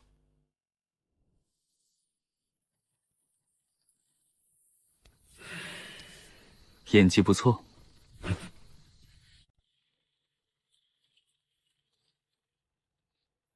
那个人不简单。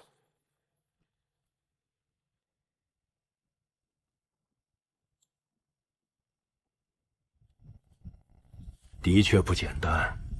据我所知，虽然同为炼气9层，可张龙无论是法力还是法器，都比他强了不止一招。可最后的结果却是他毫发无伤地坐上了龙虎帮大帮主之位，张龙则凄惨死去。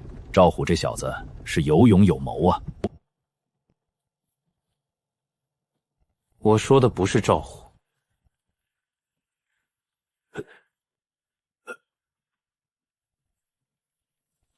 啊，不是赵虎，那你说的是谁？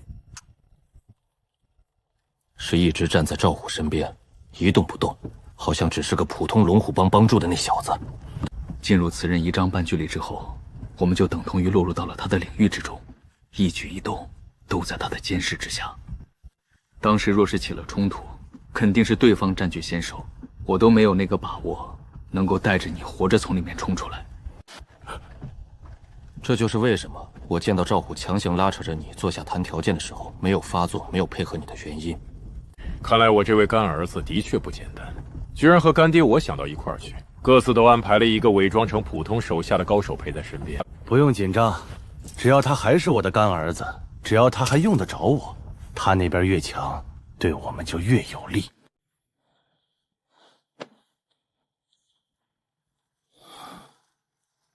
希望如此吧。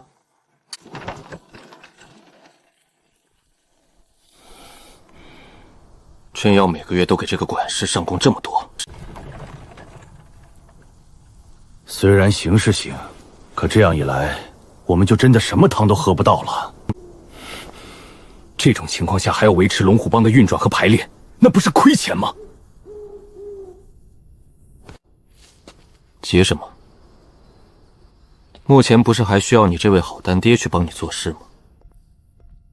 等事情办完了，再杀了他不就好了？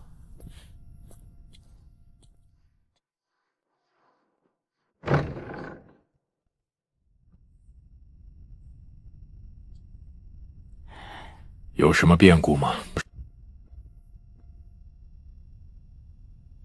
是的，龙虎帮今晚发生了天大的变故。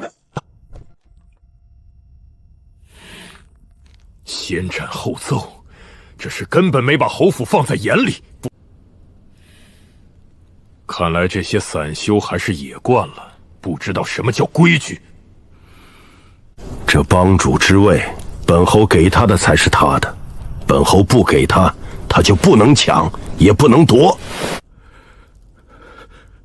说吧，那赵虎给了你多少好处？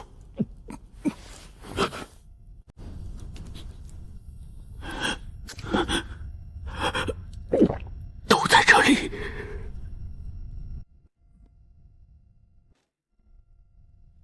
这个赵虎是你非要力保的，那你就要能够控制得住他。将来这个白眼狼要是敢反噬侯府，你就和他一起去喂狗吧。成功了！江宁侯府居然真的承认了我这个帮主。好，好，好，终于是能正式开始我的计划了。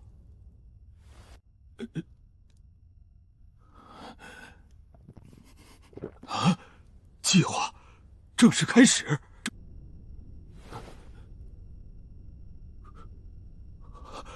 之前的那些不是计划吗？是啊，但那都是在给我真正的目的铺路，算不上是我的核心计划。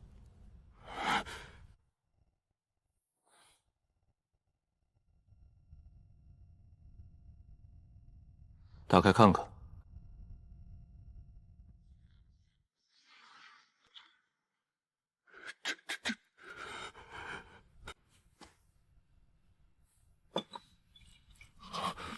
筑基丹，这居然是筑基丹！不信，不信，那就打开看看呗。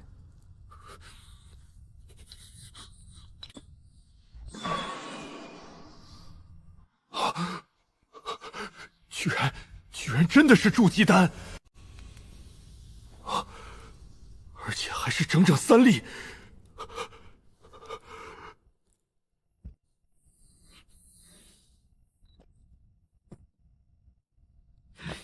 能打开吗？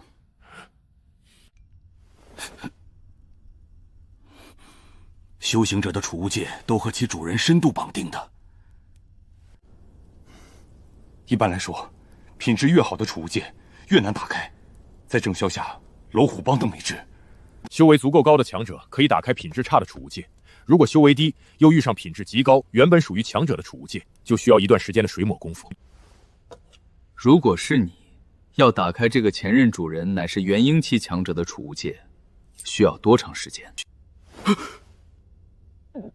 元婴期，恐怕直到我的寿元激进，也打不开这枚储物戒。不过，这只是我的寿元和修为一直卡在炼气9层的情况下。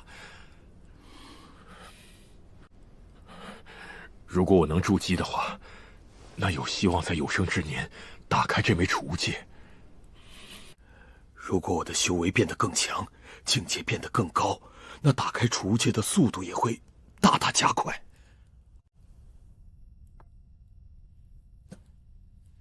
那你就先拿这些品质差的练练手吧。在这个过程中，你自己的修行也不能撂下了。至于筑基丹和其他资源，只要你忠心耿耿，为我做出贡献，我是不会忘记功臣的。你知道我为什么要费这么大力气帮助你坐稳龙虎帮帮主的位置吗？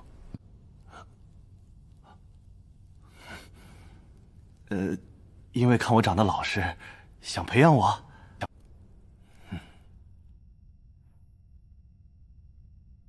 因为我要销赃。这些东西在我手里没什么用，我需要用你的身份和势力，把这些东西给流出去。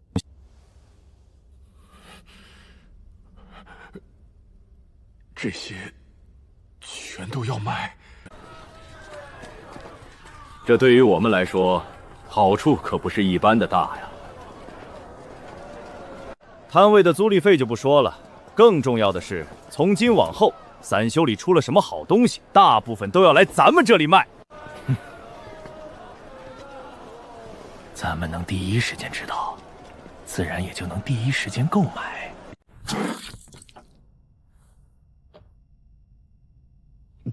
好是好，就是苍蝇和麻烦更多了。有劳老大您帮忙镇场子了。要不是有您在，我这龙虎帮和鬼街早就让人打烂了。那就干脆打一场吧。打一场吧，让龙虎帮继续扩张，这样你在那些帮众眼中才有威望，才能胜过张龙。同时，在此中狠狠杀一批人，才能让他们知道你不是好惹的。赵虎，你欺人太甚！我有着君子之风，才没在你们龙虎帮内讧衰弱的时间里对你下手，结果你居然还敢对我动手！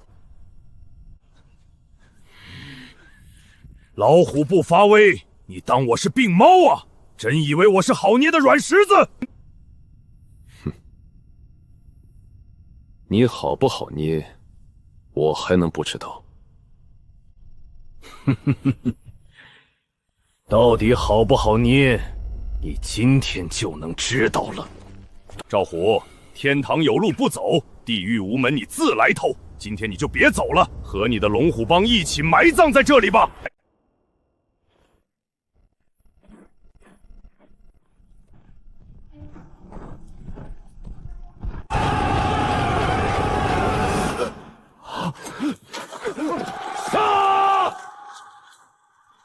可是真要放任不管的话，接下来我肯定会被替换的呀。等旺府的人彻底掌握了龙虎帮上下之后，他们还会容得下我吗？相比起我这个不怎么受控制的帮主，扶持一个傀儡上来，不是更简单、容易和能够接受的事情？不用太过担心，这都是发展中非常常见的问题。不让侯爷觉得自己真的完全掌握了整个龙虎帮，他又怎么会加大对龙虎帮的投资呢？放心吧，你不是还有我吗？那些人都已经被我打下了烙印，生死都在我一念之间。只要他们敢过线，我不会让他们活着离开的。我刚听到这个消息的时候，也像你一样不敢置信，但没办法，事实就是如此。赵虎到底是个什么样的家伙？这消息传得满城都是，连江宁侯都躲不过了。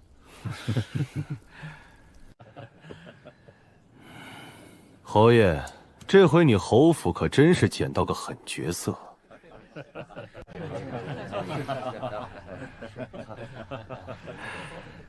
诸位说笑了，说笑了。侯府和龙虎帮的事，就按如今的路子继续往下走。侯府有令，我等之后只负责协助赵虎管理帮务。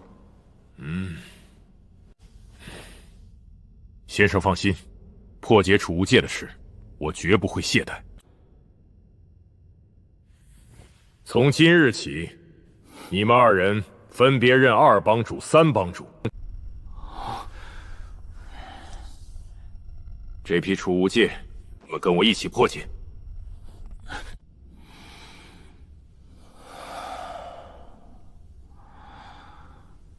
终于能挤出时间修炼了。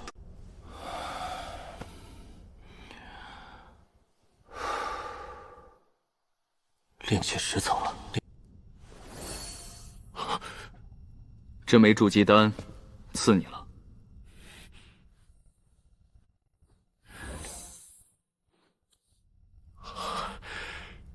多谢先生。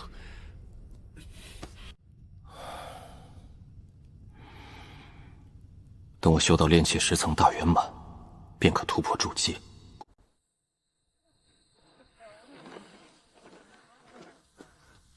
这日子是过得越来越稳当了，平淡的就连想走捷径的散修都不见几个了。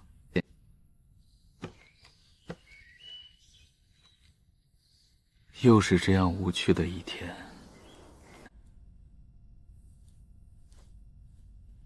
劣质储物界都断了，咱们怕是快解脱了。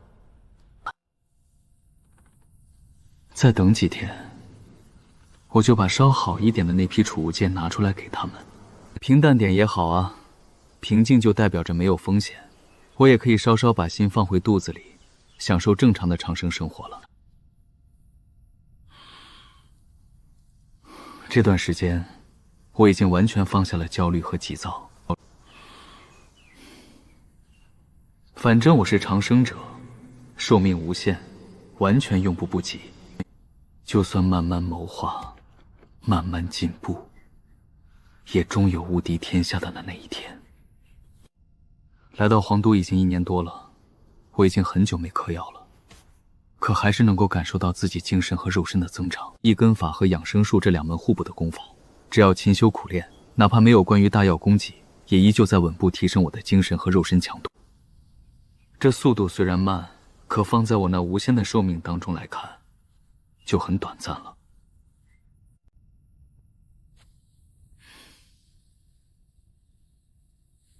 四周没人，正好试试御剑。去。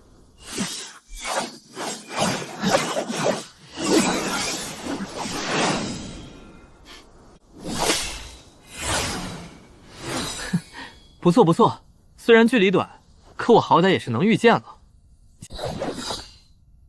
经过这段时间的反复确认，我修行的一根法和养生术与主流修仙功法完全不同。至少以我的智慧和经验，还找不到将之融合的法子。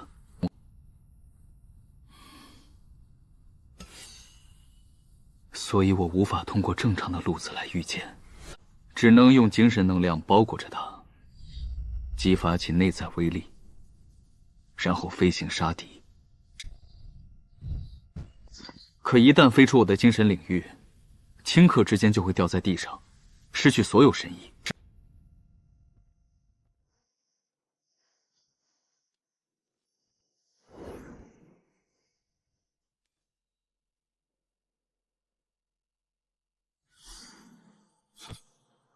很有干劲。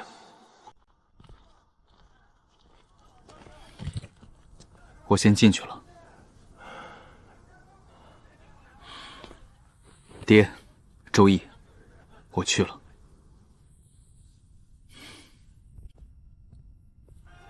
大爷，你就别急了，你再急也急不出来什么呀。这场考试要持续整整3天呢，咱们还是回去等消息吧。哎呀，我怎么能不急呢？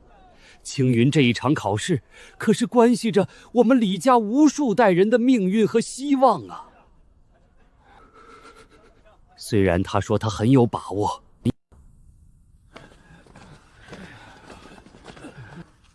看来考场内的这3天，的确是很难受。瞬间就坚定了自己绝不读书的念头。青云，爹。哪怕是现在，回想起考场活内的一切，我都有种如梦似幻的感觉，仿佛一切都不真实，只是我的一场梦境。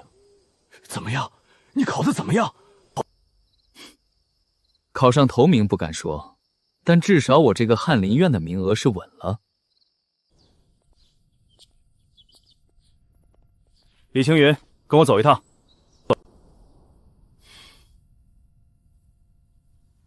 你们不用紧张，这是要测我的根骨呢。这是当下科考必要进行的一种仪式。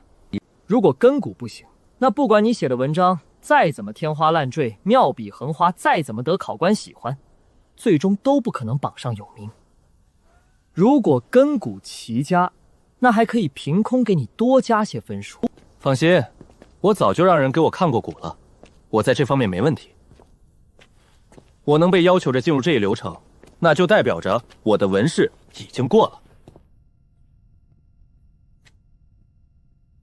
白酒，今天必须白酒庆祝！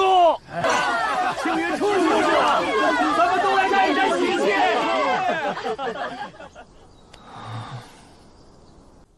再过几日就要放榜了，到时候我就要进入翰林院修行，可能很长时间都不会回来一趟了。你还不说说你的目的吗？你这话是何意？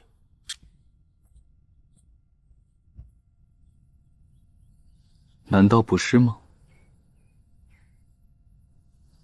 你来到皇都，住在家里，已经快有1年半了吧？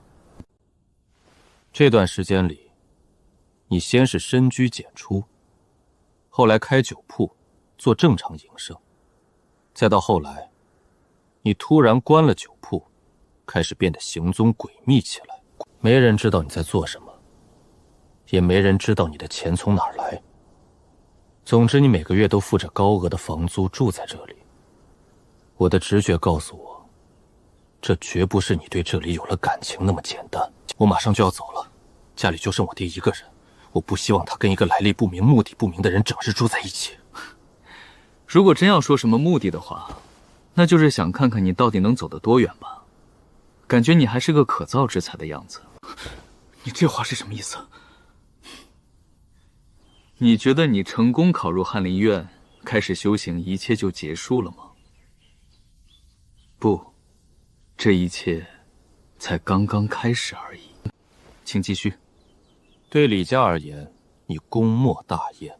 你将一个原本普普通通的李家，从普通人家一跃拔升至修行家族，仅仅这一点就足以让你在李家的家谱中单开一页了。但这样就够了吗？修行者当中也是有着上下尊卑和等级观念的，并不是说你迈出了这条路就成仙了。这段时间里，我也对翰林院这个地方稍微了解了一下。不得不说，楚王朝的皇室还是挺有心胸的，愿意给你这样的贫家子弟一个机会。但这个机会也不大。翰林院里的人太多了，修行又是一个需要吞噬无尽资源才能有所成就的事情，这就导致朝廷每年拨给翰林院的资源看似海量，看似极多，可分参到每一个人头上却少得可怜，根本不够修行和日常花用。翰林院成立至今，已经是第17个年头了。进入翰林院学习和修行的第一批学子，如今修为最高者，也不过才是炼气7层。你知道这代表了什么吗？在修行界，这样的人就是最底层的炮灰和牛马猪狗，在普通人面前能逞一逞威风，可也就这样了。你跟我说这些，又是为了什么呢？你能帮我走得更远吗？当然可以。每个月，你除了翰林院下发的东西之外，还能够从我这里额外领到一笔资源。这能够让你在一众同窗当中脱颖而出，以并不怎么优秀的根骨获得翰林院更多的资源倾斜，获得朝堂的瞩目，然后在官场上走得更远。当然，这个世界上没有免费的午餐，一切馈赠都早已在案面上标注好了价格。目前的你还没有资格谈回报，将来你若是真的有所成就，真的走到了一定高度，我会要求你回报，告诉你该怎么做的。很公平的交易，我同意了。这么草率，不再考虑一下？万一将来我让你做的事情违背天理道义呢？难道你就不怕我是什么坏人？我的老师是曾经和我说过这样一句话：想要混官场，那就必须得先让自己的道德真空。一个道德高尚的君子，是注定是不可能在官场上走出多远的。他甚至连自己的清誉都保不住，只会沦为永远被钉在耻辱柱上，被记载在史书之上，被万众唾骂的贪官和奸臣。哪怕他没有做过这些事情，哪怕他是真的想要拯救黎民百姓。明白了，倒是我高看你的底线和道德了。我倒是要看看，你这么个没有道德、不择手段的无耻小人，能够走到哪一步。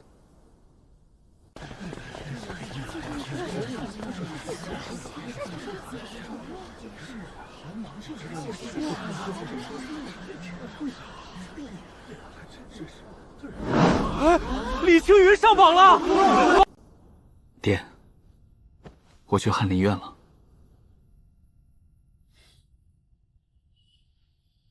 去吧，去吧，给咱们李家争气。李兄真是栋梁之才，将来前途无量啊！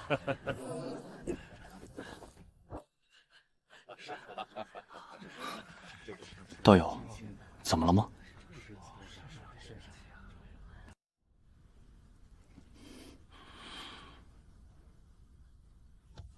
没什么，没什么，和你没关系。不知道这酒是从哪里来的。道兄喜欢喝吗？我可以直接送给道兄。不用，我要知道的是这酒水的来路。我问你，今日上的这种酒水是从哪里收来的？家中还有多少？回禀少爷，这种酒水是在靖福县狗尾街上的一家酒铺里买来的。当初王爷喝过之后说很好，就一口气买了很多。这些年下来，只剩下这最后的30坛了。如今拿来招待酒会，地窖里应该只剩下不到10坛了。狗尾街的酒铺，1年多前突然消失不见的店老板，没有酿酒，却一直能源不断卖出酒水的古怪，不会真的是他吗？他居然惹到了火云门的人，他怎么敢？他怎么敢的？怎么就会只剩下这么点了？既然我爹喜欢，这又是真的好酒，你难道不会去补上吗？你这条老狗是眼聋耳瞎了，还是脑子里全是水啊？我也想啊，可那家酒铺早在1年多前就已经关门歇业了，老板不知所踪，这酒就是想买也买不到了呀。后来我走遍了全城，再也没有找到如此好的酒。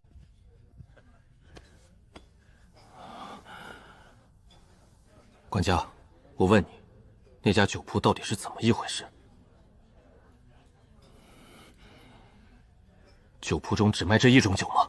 那倒不是，那家酒铺的老板很是怪异，每隔一段时间就会换一酒来卖。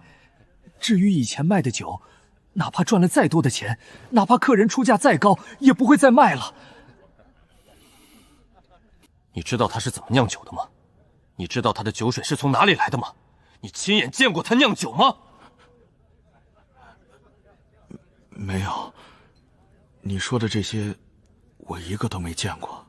酒铺子里也没有酿酒的东西和器具，就只有几个装酒的大缸子。无论前一天酒水卖了多少，到了第2天再去看，酒缸里的酒又是满的，又可以继续卖了。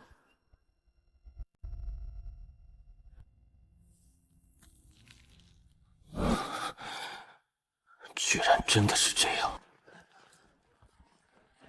师兄，怎么了吗？那家酒铺有问题？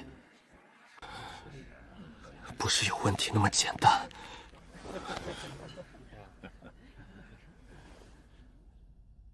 不知可否带我去那家酒铺看一眼？不，小王爷，采购那么多酒水，总不可能只靠着管家一个人吧？你的府中应该还有其他人知道关于那个酒铺的相关信息，为何不把他们找出来跟我们说一说呢？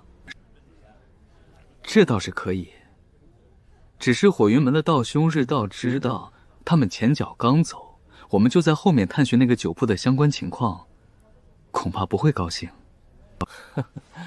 到时火云门的道友若是怪罪下来，你大可把问题全都推到我的身上。一点点好奇而已，他们还不至于能拿我如何？真是抱歉了，各位。原本这是一场用来联络感情的聚会，可却发展成了现在这个样子，扫了诸位的兴。今日的事，我在这里给诸位赔罪。待到来日，我再摆一场宴，到时必不会让诸位失望，一定让诸位尽兴到底。火云门的人为何会对一杯酒这么上心？师兄，你为什么？